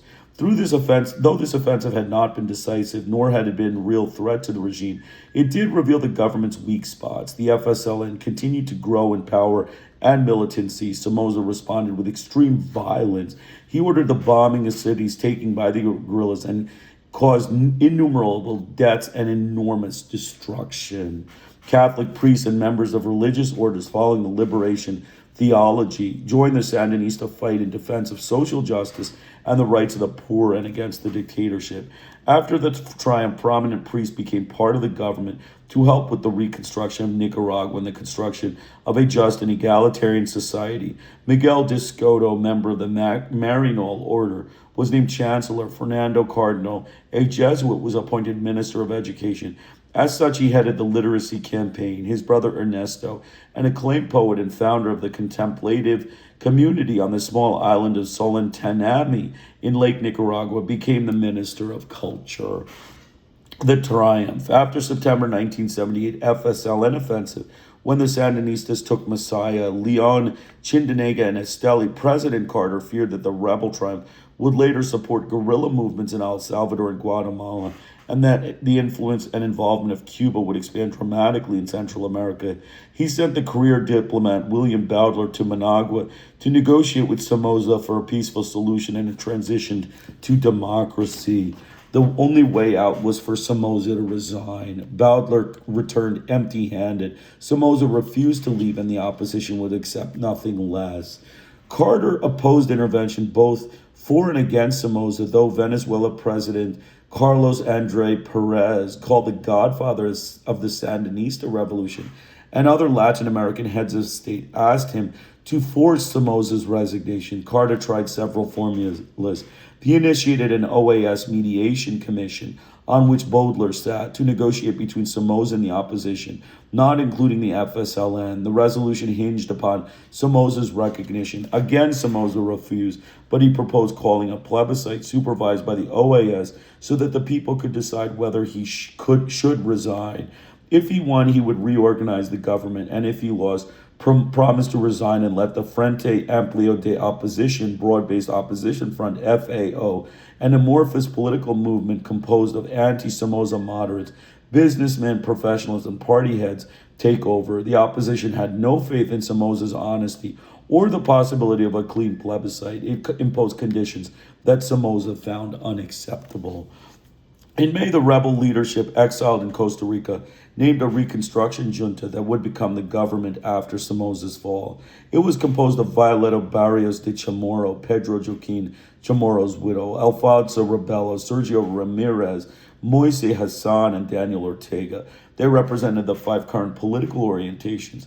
Carter sent a new ambassador, Lawrence Pizzulo, to block a Sandinista victory by insisting on Somoza's recognition and by helping to compose a national reconciliation government with members of the National Liberal Party, Somoza's party, the FAO, and the FSLN, but not the most radicals. He suggested Adolfo Calero, Alfonso Rebelo, later members of the Contra Directorate, Archbishop Obando y Bravo, and Eden Pastoral. The government would then hold elections with the help of the OAS. The United States wanted to keep the National Guard under new leadership. Somoza said he would accept resignation in an orderly transition under the supervision of the OAS. With the triumph of the FSLN imminent, it came the following month, and with the rebels supported by several Latin American governments, United States Secretary of State Cyrus Vance proposed a special session of the OAS. At the OAS, a national reconstruction government with broad support from different social sectors, the suspension of military aid, a ceasefire, and that the OAS send a peacekeeping force to Nicaragua. The plan provoked a strong reaction. Jorge Castanedo, Chancellor of Mexico, said it was not the business of the OAS or anyone else to tell the Nicaraguans how they should constitute their government when the dictatorship fell. In the name of the provisional government of Nicaragua, the Panamanian delegation preceded him its place at the podium. Miguel de Escoto denounced the proposal as an attempt to violate the rights of Nicaraguans who were on the verge of overthrowing Somoza's dictatorship. Vance's proposal did not go to a vote. 2 days later, an OAS resolution condemned the inhuman conduct of Somoza's dictatorial regime, demanded his immediate and definitive replacement, and the installation of a democratic government that would include representatives of the major opposition groups and reflect the free will of the people. It was adopted by a vote of 17, including the United States, 2 against Nicaragua and Paraguay, and 4 abstentions, the dictatorships of Chile, El Salvador, Guatemala, and Honduras. Pizzullo continued negotiating a transition of power and formulas preserving the National Guard. Somoza, in turn, continued bombing the people. In a cable to the State Department, Pizzullo asked that it not pressure Somoza to suspend the bombing since it was the only effective measure against the guerrillas, who must be kept from victory at all costs. On July 13, the National Reconstruction Junta sent a communique from Costa Rica to the Secretary General of the OAS, Alejandro Orfilo, asking for an immediate end to the genocidal government, Somoza's resignation before the Nicaraguan Congress, and the appointment by Congress of a provisional president who would have handed over power to the junta. On July 16th, Somoza presented his resignation in a terse letter. He wrote, "I have fought against communism, and when the truth comes out, history will justify me." He advised Francisco Urcullo, on whom the presidency fell as the senior member of Congress, not to hand over power. Hounded by the growing insurrection, internationally isolated, and under pressure from the United States, which withdrew its support on July 17th, Tichito left for Miami in the company of his mistress, Dinora Sampson, with coffin and coffers, as described by Salman Rushdie in The Jaguar Smile. In these, he carried the remains of his assassinated father, Tacho I, and his brother Louis, as well as the cash of the National Treasury. He left behind only $3.5 million. The country was in ruins, with farms devastated, towns destroyed, and a foreign debt of $1.6 billion. Casualties totaled 40,000, leaving tens of thousands of widows and orphans. Somoza's fortune amounted to nearly $1 billion. The family owned 10,000 square miles of land, and he owned all the factories and every industry in the country. He also controlled rail and shipping lines, the fishing industry, the gold mines, the lumber companies, and the largest brewery in Nicaragua. He had investments in casinos and houses of prostitution, had a hand in the drug trade, and owned property outside the country, mainly in the United States. Urcullo did not hand over the power. He announced that he would remain in office until May 1981, the end of Somoza's term. He praised the National Guard, asked all irregular forces to surrender their arms, and began making nominations. He promoted Lieutenant Colonel Federico Mejia Gonzalez to the general and named him head of the National Guard, the higher echelon of staff officers having fled to Miami with Somoza, while others fled to Honduras and Guatemala, and he called on troops to redouble their efforts in the present struggle. The rebel junta moved to Leon, declared it the provisional capital, and demanded the unconditional surrender of the National Guard. Urcullo governed for 43 hours. After a night of chaos, he fled with his family to Guatemala in an airplane sent for him by General Lucas Garcia. The National Guard surrendered. On July 19, 1979, the rebels entered Managua, accompanied by the large crowds, the cheers of the people, and a rain of flowers. It was the day of national joy. President Carter chose to back the Sandinista government. He sent emergency food aid, $39 million worth, and saw to it that Congress approved $75 million for the reconstruction of the country. He believed that it was important to maintain good relations with the new Nicaragua in order to prevent an opening for the other side, as had happened in Cuba. He understood that the people's resentment of the United States was due to its long-term history of intervention and military occupations, and to its unqualified support for the Somoza dynasty. He declared that the change happening in Nicaragua was inevitable, and that insurgency and instability in Central America were the results of inequality, underdevelopment, and repression. He did not lay the responsibility for the Sandinistas' triumph at Cuba's doorstep. or on the Soviet Union as the Republicans had. Later, Reagan would accuse Carter of losing Nicaragua. Guatemala and its violence. Guatemala was another banana republic until the United Fruit Company began to fall apart. During the regime of Manuel Estrada Cabrera, 1898 to 1920, an ignorant, coarse, depraved, and thieving dictator, the transnational company started taking over the country. United Fruit established a banana monopoly, became the major landowner, monopolized the communications and rail systems, and took possession of the ports. The country benefited little since the venal rulers granted the company tax exemptions and other privileges under the table in exchange for juicy bribes. 20 years later, General Jorge Ubico, 1931 to 1944, another dictator, allowed the company to continue its march to the Pacific. He exorbitantly extended its lands, broadened its public service concessions, canceled its debts, and exempted it from tax payments. All of this largesse came free of charge. The big farce. The United Fruit Empire in Guatemala continued smoothly until the president of Jacobo Arbenz, 1952 to 1954. He deepened the reforms, the so-called revolution of his predecessor, President Arevalo, applied the agrarian reform law, and began expropriating underused land holdings, among them 270,000 hectares belonging to the United Fruit. It owned 550,000 that lay fallow. The measure unleashed the fury of the empire. Secretary of State John Foster Dulles demanded they be returned and forbade the company from accepting monetary compensation. It was offered. United Fruit assessed lands at 16 times the offered prices. In the midst of the McCarthy fever gripping the United States, Dulles turned this conflict into a Cold War issue and Arbenz into its first victim. The president of the United Fruit backed Dulles, and the company's public relations head, Sproul Brayton, launched a shocking campaign in the press asking for United States intervention to oppose communism infiltration in Latin America, particularly in Guatemala. Brayton had been an undersecretary of state and ambassador to Colombia, Cuba, and Argentina, and was well known for his long and unfortunate interventionist history in these countries. At the 10th Inter-American Conference, requested by Dulles and held in Caracas in 1954, he easily persuaded the meeting to adopt a declaration condemning international communism and advocating hemispheric solidarity and mutual defense against communist aggression. The Chancellor of Guatemala, Guillermo Torriello, warned that on the pretext of combating communism, fundamental principles of democracy can be contravened, violations of human rights justified, and the principle of non-intervention infringed upon. The declaration, he argued, was the internalization of McCarthyism.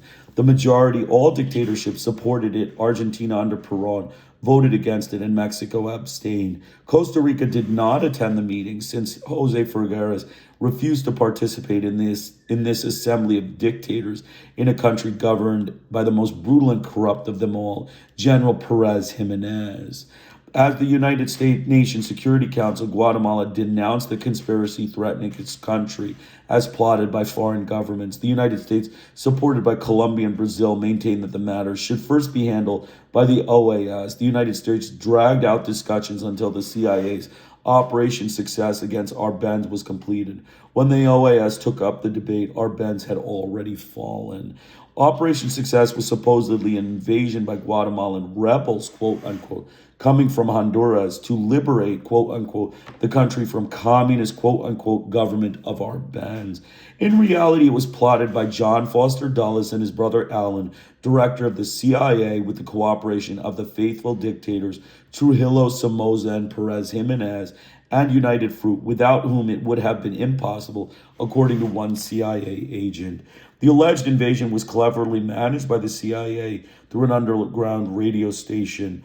Now it is the time for the final big lie, said the CIA head of publicity while signing for the operation to begin.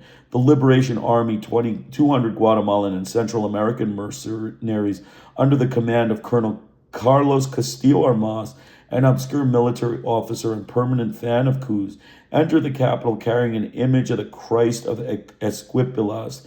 CIA's underground radio station reported on this advance, announcing that the rebels, heavily armed, were heading for the government palace.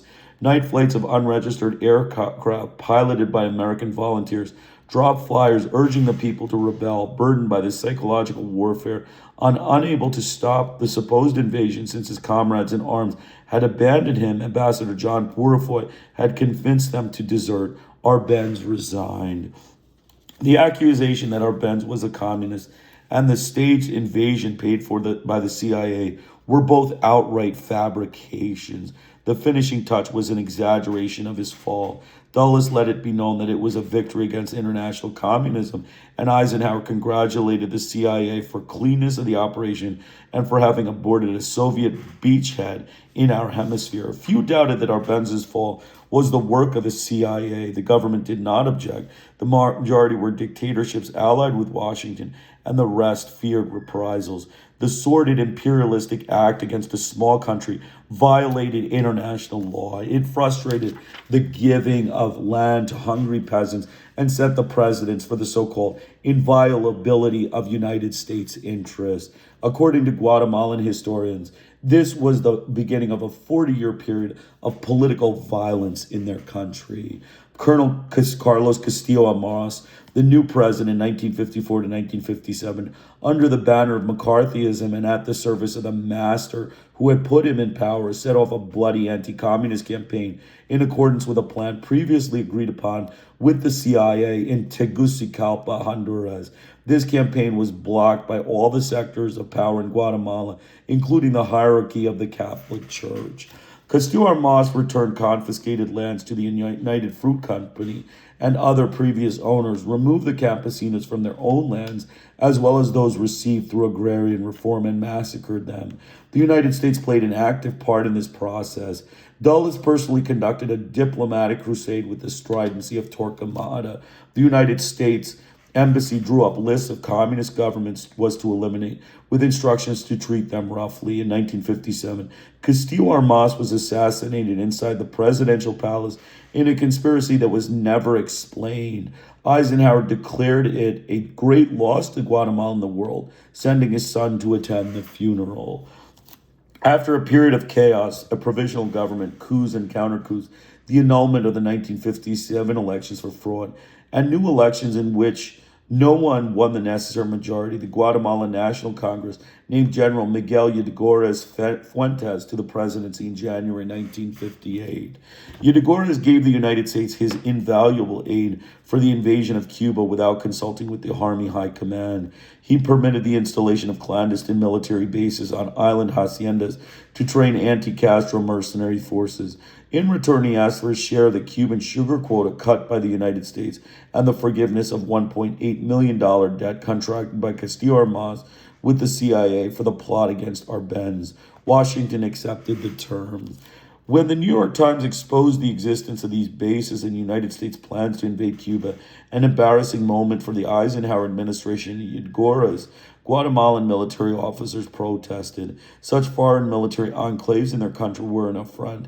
Popular and student sectors also staged large protest demonstrations of support for Cuba and against the government. Other protests followed when relations with the island were severed in April 1960.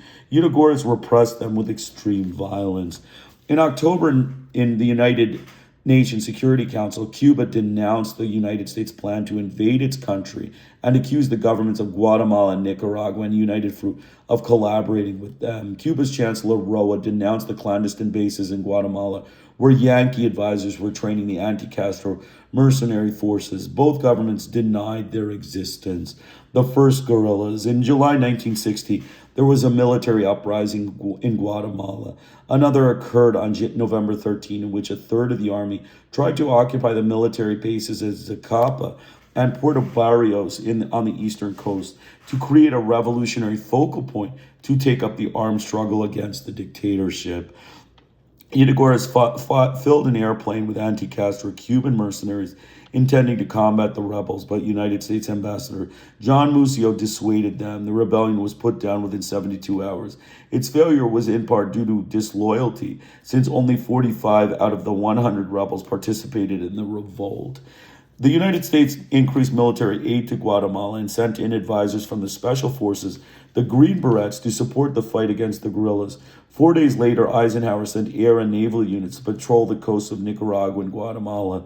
Cuba protested this military deployment in the UN Security Council, denouncing it as a flagrant violation of the principles of non-intervention and free self-determination, its true purpose being to sustain the dictatorial regimes of Guatemala and Nicaragua. The Kennedy administration's strategy of counterinsurgency was tried out principally in Guatemala. In 1962, the United States installed a secret training base for the army in Guatemala, and for the first time set into motion the civilian military actions of this strategy. This was the so-called soft war, the precursors of the low-intensity conflict strategy put in place after the United States' defeat in Vietnam. By 1962, the whole country opposed Ydigorez.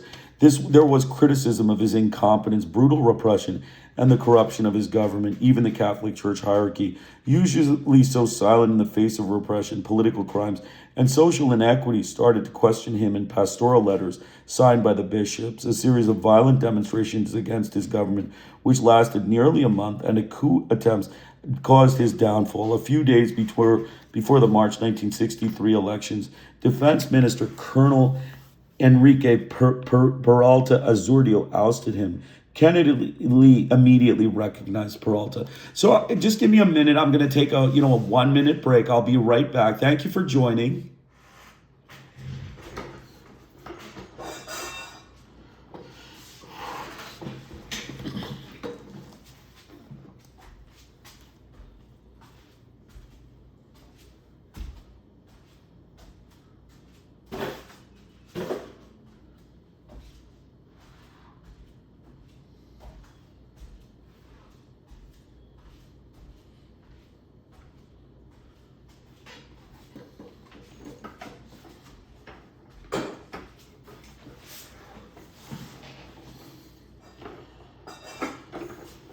Okay, so we're almost done. Just another, 8 pages or so we'll be done shortly. After the military uprising on November 13th, 1960, the first Guatemalan guerrilla movement emerged, headed by Lieutenants Marco Aurelio Jan Sosa, a 22-year-old mestizo of Chinese ancestry, and 19-year-old Luis Turcios Lima. Both received military training from the United States and had participated in the uprising. When it failed, they took refuge in the mountains near the Sierra de las Minas in the Izabal region. Colonel Cesar Pereira, who led the revolt, fled to Mexico. In 1962, Jan Sosa and Turcios Lima created the revolutionary movement of November 11th, Revolution Movement of November 13, with campesinos, workers, students, and members of the Guatemalan Workers' Party, the Communist Party. Students operated in the cities as urban cells. Their nationalist and reformist motivations soon took on a radical and socialist orientation like the Cuban Revolution. Their priority was to transfer lands to campesinos and to the indigenous population. In 1962, they successfully attacked army posts and police stations. After 4 years, Jan Sosa and Turcios parted ways following different ideologies and strategic concepts. Jan Sosa remained as the head of MR-13, and Turcios formed the Fuerzas Armadas Revolucionarias, Revolutionary Armed Forces, FAR. MR-13 operated in Izabal province, there were large united fruit plantations, and FAR in the Sierra de las Minas, which covered Zacapa province. In both, the majority of the population were Ladinos, whites, and mestizos. Their differences neither broke up their friendship nor disrupted the coordination of their struggles. Jan Sosa was pro-Castro and preferred the focused strategy. He decided to indoctrinate his troops politically first before going into action. But the rebels were less interested in doctrine than in fighting the dictatorship, and the MR-13 quickly lost strength. For Turcios, on the other hand, the armed struggle came first. The FAR, also proponents of the focus strategy who believe in establishing small nuclei of activity from which to expand the struggle, attracted student and popular sectors and included almost the entire country, particularly the Ladino areas. They struck rapidly and effectively, liberating regions, occupying towns, haranguing the people about the goals of the struggle, attacking military and police barracks to capture weapons, assaulting banks to obtain funds, and kidnapping officers, politicians, and members of the oligarchy for ransom and to obtain concessions from the government. The FAR established an urban network active in sabotage and terrorism. Jan Sosa's relations with the PGT, the Communist Party, were not good. The PGT did not trust him. He was not a member of the party, and he was critical of Moscow's policy of peaceful coexistence, the line followed by the Orthodox Communist Party. At the Tricontinental Conference in Havana in 1966, which brought together representatives of communist parties, the left, and liberation movements from Africa, Asia, and Latin America, Fidel Castro strongly criticized the Trotskyite tendency of M13, an accusation to which some objected. In 1968, the United States Congress investigated M13 to determine its relations with Cuba, but it concluded that there was no connection aside from the circumstance that both followed the Cuban battle strategy. In the mid-1960s, the guerrillas controlled various areas, some only an hour from the capital. Their activities were not reported in the international news, since the most audacious scheme in El Salvador and Nicaragua overshadowed them. After the Tricontinental Conference in Havana, the M13 fought harder, and sectors of M13 and FAR joined together. The PGT helped FAR organize their forces and gave them political direction. In 1968, FAR broke with the PGT, causing diversion within the guerrillas and the party, giving way to a new group, the Fuerzas Armadas Rebeldes, armed rebel forces. The armed movements grew weaker and broke up into factions as a result of internal conflicts and power struggles. Some were leaning on the political direction of the PGT, and the Trotskyite tendency of the M13 objected to by some.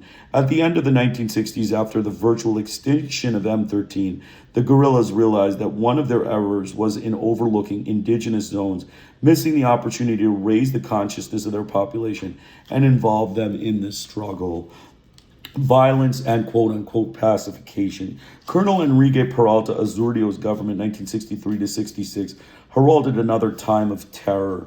One of Peralta's first acts in office was to call for the assassination of 8 political and union leaders in Puerto Barrios, which was controlled by United Fruit. Some were crushed alive by trucks loaded with stones. Peralta was faced with an explosive social situation.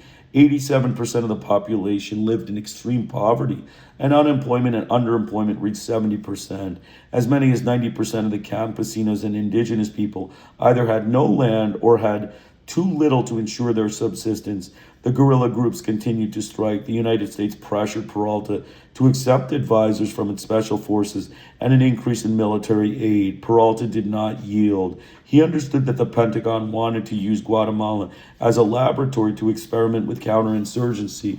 The guerrillas were under the direction of former military officers, and Guatemala's potential for revolution was the most ominous in all of Central America. Peralta had support of his army for his brutal campaign of pacification. Raids, murders, tortures, and disappearances were the order of the day. During this time in office, death squads connected with the military and security forces, paid by transnational enterprises such as United Fruit Company, set out to clean out undesirables. In August 1966, the memorandum from the United States Embassy recommended that the government create such groups for anti-terrorist operations.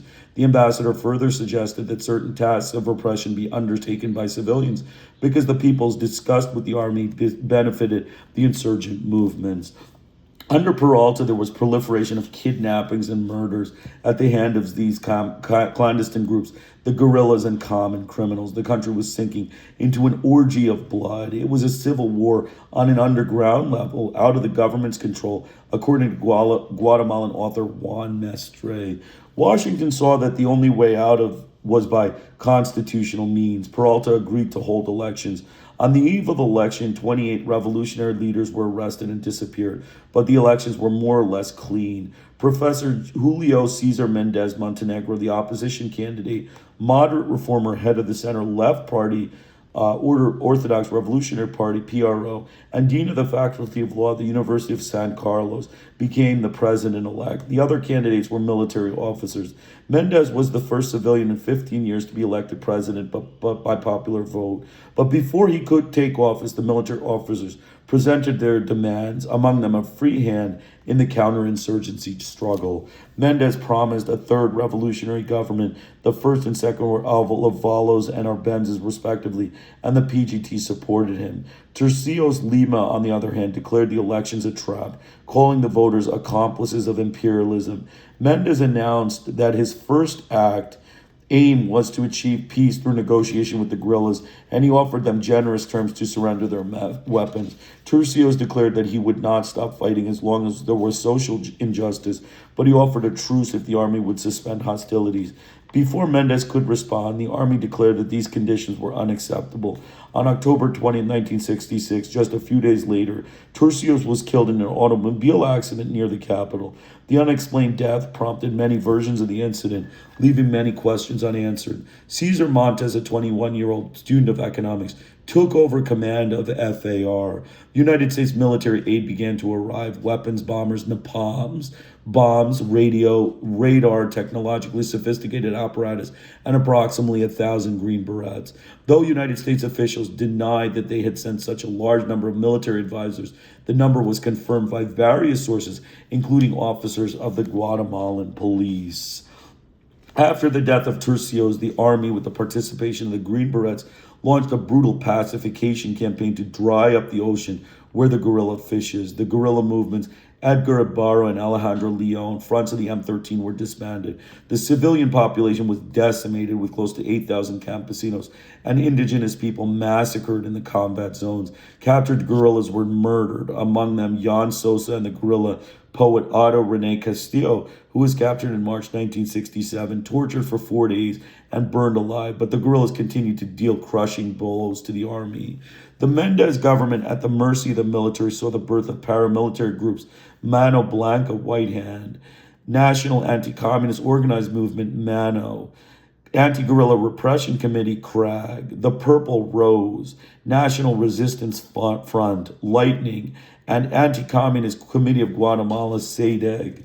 Their members were both active and retired military and police officers. They all announced their existence, statutes, objectives in the newspapers, claimed responsibility for their criminal acts, and issued lists of people threatened with death, complete with photographs, which they posted in public places. Some of those who had been already executed showed signs of torture. People were kidnapped in broad daylight and in official vehicles by uniformed agents who acted with the impunity and calm of those who know they are protected, commented Mestre. People knew where the torture centers were, and they knew the names of the torturers. They saw the kidnappings and knew that all of this was the work of the security forces. The victims of these groups were well-known liberals, high government officials, outstanding communist leaders, former officials holding high positions in the government of Arevalo and Arbenz, and rector of the university, the dean of the economy, law, and medicine, numerous professors, heads of student associations, ambassadors, government ministers, reporters, lawyers, economists, union and popular leaders, and hundreds of campesinos and indigenous people. Almost all were assassinated. After a raid on the offices of the outlawed PGT, where a secret meeting was being held, the 28 people arrested were disappeared, among them Victor Manuel Gutierrez, a former member of Congress in Arbenz's party.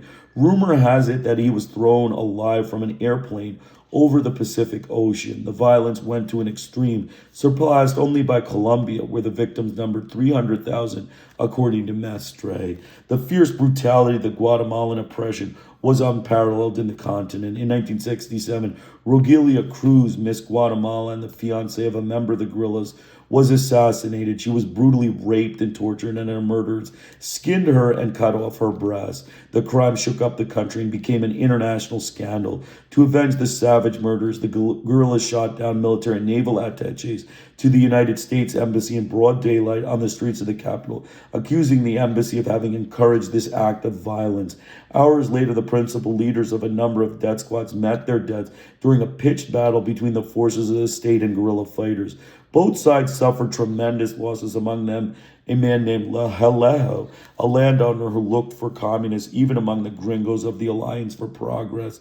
Under pressure from the military, Mendez authorized Colonel Carlos Arana Osorio to pacify the Zacapa region, the guerrilla zone of which he was in command. The result was a bloodbath. Arano Osorio deployed incendiary bombs against the campesino indigenous communities, causing enormous destruction and countless deaths. From then on, he was known as the Butcher of Zacapa. A United States military attaché, Colonel John Weber, advised Arana that hundreds of Green Berets took part in this pacification campaigns. Between 1967 and 1970, more than 100,000 Guatemalans were assassinated for political reasons. The guerrillas killed 28 American soldiers in January 1968. They executed Colonel Weber and his deputy, Ernest Monroe. In August, they assassinated United States Ambassador John Gordon Maine, whose body was riddled with bullets. This killing took place in plain sight at the heart of the capital. In 1970, they kidnapped the West German ambassador and assassinated him when the government refused to release political prisoners. The kidnapping of the Archbishop of Guatemala, Monsignor Mario Casariega, alerted Washington to the seriousness of the situation. It indicated that the clandestine death squads were out of control of the government and even the military. The government set its machinery in motion to find the Archbishop. They found him only to discover that his captors were members of the upper middle class. Some of them were in prison while others succeeded in fleeing the country.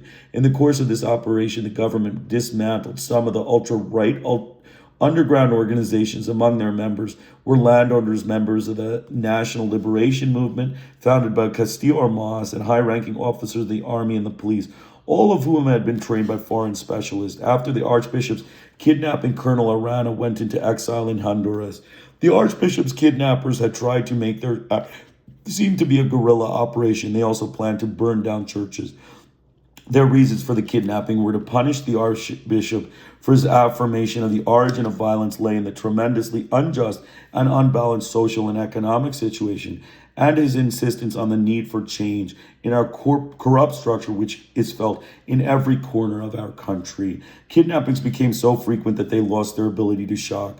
The guerrillas kidnapped and executed military officers, police officers, members of the security forces, landowners, oligarchs, and other exploiters of the people. They sent out bulletins with their own list of people threatened with death, which included the names of directors and ultra-right-wing organization. They brought to justice several members of the National Liberation Movement. The death squads responded by murdering members of insurgents' families and leaders of popular and leftist organizations. Despite the virtual extinction of guerrillas and the loss of much of their popular support, the survivors formed the core of the armed movements of the 1970s. Analysts claim that in Guatemala, the guerrillas had the greatest popular support and were the closest to victory after the Cuban and Sandinista revolutions. In 1968, at a particularly low point for guerrilla movement, the new front arose near the border with Mexico. The government, Guatemalan society, the Catholic Church hierarchy, and Washington were astounded to learn that Marino priests and nuns supported this front, and that an appreciable number of sons and daughters of the best families were guerrillas. In 1970, Arana Osorio, the Butcher of Zacapa, was elected president with the backing of the military and the oligarchy. They held him up as a hero because of his success of his pacification efforts. But 50% of the people stayed away from the polls, touting of his slogan of law and order. Arana promised to wipe out the guerrillas, even if he had to turn Guatemala into a cemetery, and he proceeded to act accordingly. 1,000 alleged leftists and score of social Christian and Christian Democrat politicians were assassinated within 2 weeks. The army occupied entire towns, executed popular leaders, campesinos, and indigenous people, and established free fire zones where it dropped incendiary bombs. Between 3,000 and 15,000 people were killed in the first 3 months of Arana's presidency. Record of casualties differs depending on the source. Corpses were mutilated to hide their identities. Members of grassroots Christian communities were murdered, and others went into exile because of death threats.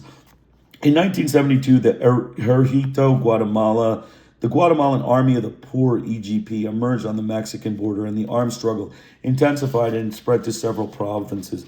Until the beginning of the 1980s, it was the strongest movement in the country, and with broad popular support. General Efrain Rios Montt was the actual winner of the openly corrupt 1974 elections, but the high command elected General Eugenio Kell Laurgad. Rios Montt protested, but later he accepted a post of military attaché in Guatemala's embassy in Spain. Laugharad, 1974 to 1978, continued the violence. Secret prisons, torture chambers, and clandestine cemeteries proliferated. The president of the Committee of Relatives of the Disappeared, Eduardo Guerra, denounced the disappearance of more than 50,000 people by the forces of order and military organizations. Shortly thereafter, Guerra was assassinated. In February 1976, Guatemala suffered a large-scale earthquake.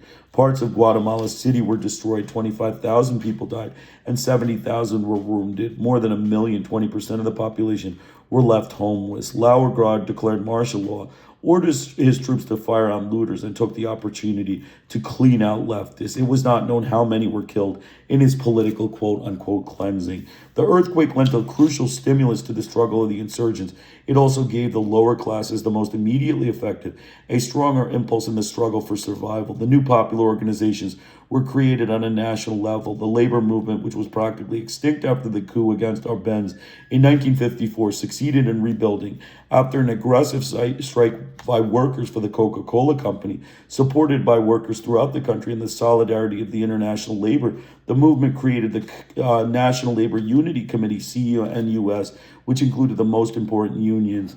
From then on, the CNUS organized endless strikes and protests, the largest since 1954, with the support of the PGT and sectors of the Christian Democratic Party.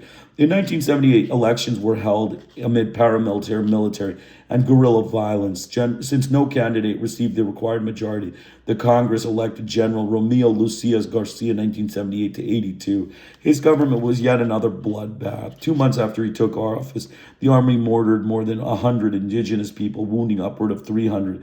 The massacre, which occurred in broad daylight in the Panzos region of Altas Verapaz, was related to the strategic value of the area, to the development plans of military officers, government officials, and the United States oil and mining industries. The government intended to put fear into these communities, which were becoming increasingly politicized, conscious of their rights, and determined to fight for them. More than 80,000 people marched on the Capitol in a show of protest. In the year following the slaughter, the tragedy was commemorated by more than 100,000 demonstrations. In 1978, after the Panzos massacre, Ladinos and indigenous people created the Campesino Union Committee, CUC, the most broadly based organization in the country, allied with the EGP. The government initiated a campaign to wipe out popular organizations and their leaders. In 1979 to 1980, more than 400 students, university professors, and political leaders from the center of the left were murdered. The following year, 120 members of the Christian Democratic Party were killed, and 1,500 indigenous people died in an extensive military operation in Chimaltenango. After the assassination of two political leaders, aspirants of the presidency, the Democratic Front Against Repression, FDCR, was formed with 70 unions, campesino, student, professional, media, and people's organizations, the FUR and PSD parties, and the support of progressive groups in the Catholic Church. The organization was the first broad front of opposition against the dictatorship. The CNUS and CUC played an important part in the creation of this front. The triumph of the Sandinista Revolution in Nicaragua in 1979 and the advances of the FMLN in El Salvador brought hope and encouragement to the Guatemalan armed struggle, with the ever-growing participation of indigenous people, the principal victims of the violence. The new political military movements arose, and the FAR was restructured. In September 1979, the Armed People's Revolutionary Organization, ORPA, 90% of its members were indigenous, led by Rodrigo Asturias, son of the winner of the Nobel Prize for Literature, Miguel Angel Asturias, announced its existence with an armed attack. The EGP and ORPA increased their contacts with Havana. There was a flow of arms, and militants were trained on the island. Both groups broadened their bases, and indigenous support 60% of the population. In October 1980, they announced the formation of a unified vanguard, the National Guatemala Revolutionary Unit, URNG, to lead the people to the final victory. The guerrillas controlled several regions of the country. Of all the atrocities committed by Lucas Garcia regime, the one that caused the greatest international scandal occurred on January 31st, 1980, a flamethrower attack on the Spanish embassy. A delegation of campesinos and indigenous people from the Quiche regions were protesting the repression and disappearance of its leaders were inside the building. 39 campesinos and indigenous people were burned alive, among them the father of the Nobel Prize winner, Peace Prize winner Rigoberto Menchu. The ambassador miraculously escaped. The church was also persecuted. Lucas Garcia ordered the closings of churches, covenants, and seminaries. Six priests and more than a dozen lay people and members of religious orders, some American, were assassinated between 1970 and the early 1980s. More than 20 people, among them both laypersons and priests, including Protestant pastors, were forced to flee the country. In August 1980, several priests and members of religious orders formed the Guatemalan Church in exile to aid the refugees in support of their struggle. The brutal history of violence continued until the signing of the peace accords between the civilian government of Alvaro Arzu and the URNG in December 1996. The party's over. When Jimmy Carter left the White House in January 1981, Central America had radically changed. In Nicaragua, the Sandinista revolution had triumphed. The FMLN were gaining strength in El Salvador's civil war. The armed struggle in Guatemala was widening under the impact of unprecedented state of terror. And in Honduras, the guerrillas won on the rise. After the FMLN's final offensive in January 1981, El Salvador became front-page international news, and war correspondents from the United States, Europe, and other parts of the world settled into San Salvador's hotel, Camino Real. Many believed that they were witnessing the emergence of another successful revolution. So that's the chapter 4, which is the backyard. I'm going to make some comments here. So we discussed the United States and Central America. The standard theme, the U.S. government's approach to Central America is terrorism. It's to crush any dissent, crush any democracy, to remove any kind of democracy and replace it with military dictatorship. Butchers of Washington, you place their, butchers of the military in charge in these countries, and then they murder the people. That's Washington's approach. So we discussed the banana republics. The importance of the banana republics is the United Fruit Company. The United Fruit Company was the major source of export of all of these countries, and it had offices and corporations that owned most of the land in these countries of Central America and siphoned the cash out and left the campesinos starving to death and poor. That was the goal of the U.S. government. It's the standard thing. Enslavement of the people. They work for nothing, and the America gets the profits and the gains from that. That was the standard thing. We talked about Cuba. The Cuba analyzed the United Fruit Company and found that the corrupt abuses of the United Fruit Company were sanctioned by Washington's terrorists. Their theft, their racist theft from Cuba and from all of the democracies.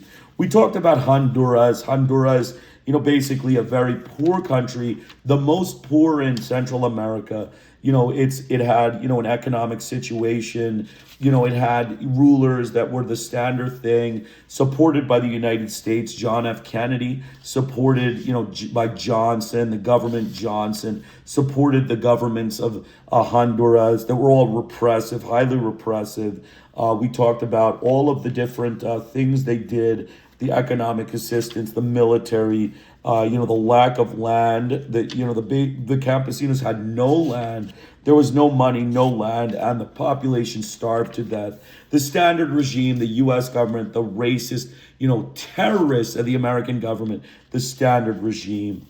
We talked a lot about El Salvador, and, in all of these places, the presidents that come to mind that you should remember are President Carter, President Eisenhower is one, President Carter, President Johnson. Those were the major ones we talked about.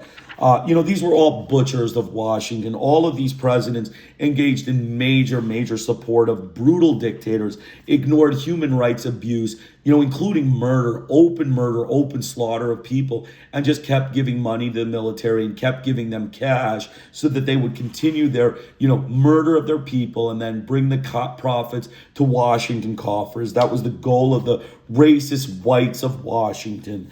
El Salvador, the crucible of conflict. El Salvador is, again, another land that is, unfortunately at the mercy of the U.S. government, the vicious thugs, the mafia thugs of Washington, and, basically kept El Salvador in a state of oppression. Multiple leaders started, the United States started. It had a history of it had a violent history, but they put like, Colonel Molina in power. Then they continued with armed struggle. Duarte, President Carter endorsed Duarte. He was a butcher. He sliced infants into little pieces.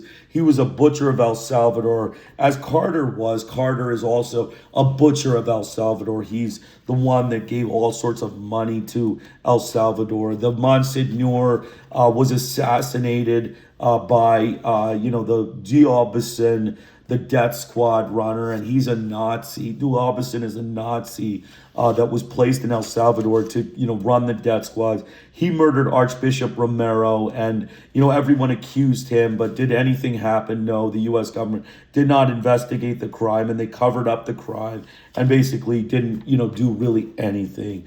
Then we talked about the trail of violence, the violence that happened. Basically there were, troops. Oh, the trail of violence included, armed attack, a military machine gun attack against peasants in El Salvador and Honduras by the Honduran and El Salvador army. It was Operation Sandwich. 8,000 campesinos were killed, a massacre when they were, tried to cross the Lempa River into Honduras, with bombs being dropped from helicopters and troops and machine gun fire by, again, the U.S. government, military, mafia, butchers with nuclear weapons. Continuing on at the state. So we continue with Nicaragua. Nicaragua was a huge, huge issue. You see that Franklin Roosevelt, the butcher of Washington, the racist butcher of the 1940s, endorsed, Tacho Somoza. The first Somoza, the head of Somoza, was, basically in power. He said that Somoza may be a son of a bitch, but he's our son of a bitch. This was in 1939. President Franklin Delano Roosevelt invited him to a nice pomp celebration in Washington. This brutal, repressive, dictatorial, murderous butcher was invited to Washington to, to schmooze with the racist terrorists of the United States government. That's ultimately what that was. Somoza, continued his repression. He stole, hundreds and millions of dollars from the World Bank and the Nicaraguan government. The Sandinistas, Sandino was starting the revolution. He started and attacked Somoza, but he was murdered by Somoza's National Guard. And then, the rebellion was put down for some time. But then it restarted once, his son took power. Luis Somoza was in power for a little while. He was assassinated. Then, Anastasio Somoza, the biggest Somoza, was the big gun. He was, promoted by Carter, and, Carter would not let go of Anastasio as his friend. He was completely unaware of how to handle the situation. The standard thing, the U.S. government are clueless when it comes to, people in Central America. They're clueless how to handle it. They just, keep giving money and weapons and let them, solve their problems through murder. That's ultimately America's answer, is murder the campesinos, and that's their, story. So Anastasio Somoza finally was removed from power by the Sandinistas in 1979. And when Carter left office, basically everything had changed in the government. He tried to avoid allowing the Sandinistas to come to power, but it was of no avail. So then in the end, he ended up having to endorse them. But then even then, it didn't matter because he left office. And then Reagan came in and did a vicious campaign of terror against the Sandinistas, a vicious campaign of mass murder and slaughter by the Contras in Nicaragua, the standard thing. And then we talk about Guatemala, a country that's not as well known, but United Fruit started Guatemala, and then Eisenhower overthrew Jacobo Arbenz, the democratically elected leader, by, lying. He deliberately lied and called him a communist. John Foster Dulles, got angry that, they were trying to take money away from the United Fruit. The racist terrorists of Washington, the capitalist enslavers of the U.S. government with racism, took away the Guatemalan people's ability to, make money and put in power a dictator. Arbenz was trying to nationalize the oil, the natural gases, all of the natural resources were trying to be nationalized by Arbenz. And immediately John Foster Dulles, associated him with communism. They, gave bombs, weapons, napalm, radar, all technology, genocidal hardware to the regimes in El Salvador. We had, the overthrow of our bends, and was a pretty much a strong overthrow. We know that, they said, the U.S. government said, Eisenhower said, he wasn't involved in the coup. Everyone know Eisenhower and the United States government were actively involved with overthrowing our Benz. It was a United States military invasion, basically, in which our Benz was removed from power and murdered. That's ultimately what ended up happening. And then finally, Guatemala, it was just an absolute bloodbath. Kidnappings, murder, torture, all of the stuff, the campesinos of Hispanic origin were murdered by vicious thugs of the U.S. government. They in prison, they kidnapped and cut throats. They sliced people into, little pieces. They disemboweled people. They did all sorts of torture. Standard thing, U.S. government torture by the U.S. government. The final thing was Lucas Garcia regime, in which, they attacked the Spanish embassy where the campesinos were protesting the repression, and they murdered 39 campesinos and set fire and bombed the Spanish embassy. Typical thing, the racist whites of Washington don't understand their history, don't understand the repression, and don't understand the racist wars of aggression. So again, masters of war, Latin America and United States aggression from the Cuban Revolution through the Clinton years by Claire Nieto. So we're going to just finish with, our final thing. Again, the Google Drive link is in the description section. I hope you can download it. So again, we talk about the U.S. government's wars in Latin America. We discussed chapter 3 yesterday, the turbulent 1960s. The chapter reviews the years of the Kennedy and Johnson administration and their terror campaigns in Latin America. Kennedy was a failure who became obsessed with Cuba. His actions reflect an obsessed, delusional terrorist that brought the world to nuclear war due to a hypocrisy of Soviet missiles not being allowed in Cuba while American nuclear weapons were in Europe pointed at the Kremlin. Kennedy failed in the sense that he did remove the missiles, but was unable to achieve his goal of overthrowing Fidel Castro. His second misadventure was the Bay of Pigs fiasco that resulted in the loss of face for the American government and widespread protest against American intervention in Latin America due to their terrorist attempt at invasion of Cuba. He remained a supporter of anti-communist obsession and Cold War paranoia. Kennedy also engaged in an illegal naval blockade against Cuba that was condemned worldwide in preventing any economic and military aid to reach the island, something the terrorist American government does regularly against the international laws and cries of condemnation. The U.S. Congress assisted the presidents in their adventures and were called congressional terrorist crusaders by the Latin American people for their imperialist, murderous butchery carried out under quote-unquote liberation pretense. We then discussed Lyndon Johnson, another criminally insane, delusional, murderous butcher of the American government who invaded Dominican Republic among his other adventures. The invasion was condemned by the United Nations, and Johnson refused to remove the American troops, 40,000 of which were deployed in Dominican Republic to install a military right-wing fascist dictatorship. Johnson signed a scrap of paper at the OAS, the colonial ministry, which just signed an inter-American peacekeeping force as the reason for the invasion of Dominica. It was legal garbage worthy of the dumpster. He also sent troops to Panama to quell a belligerent American stand on flag hoisting in Panama, in which students of Panama raised their flags, as had been signed by the treaties of the two countries for both flags to be raised. But the Americans tore down the Panamanian flag, and subsequent American violence finished the job with many Panamanian casualties.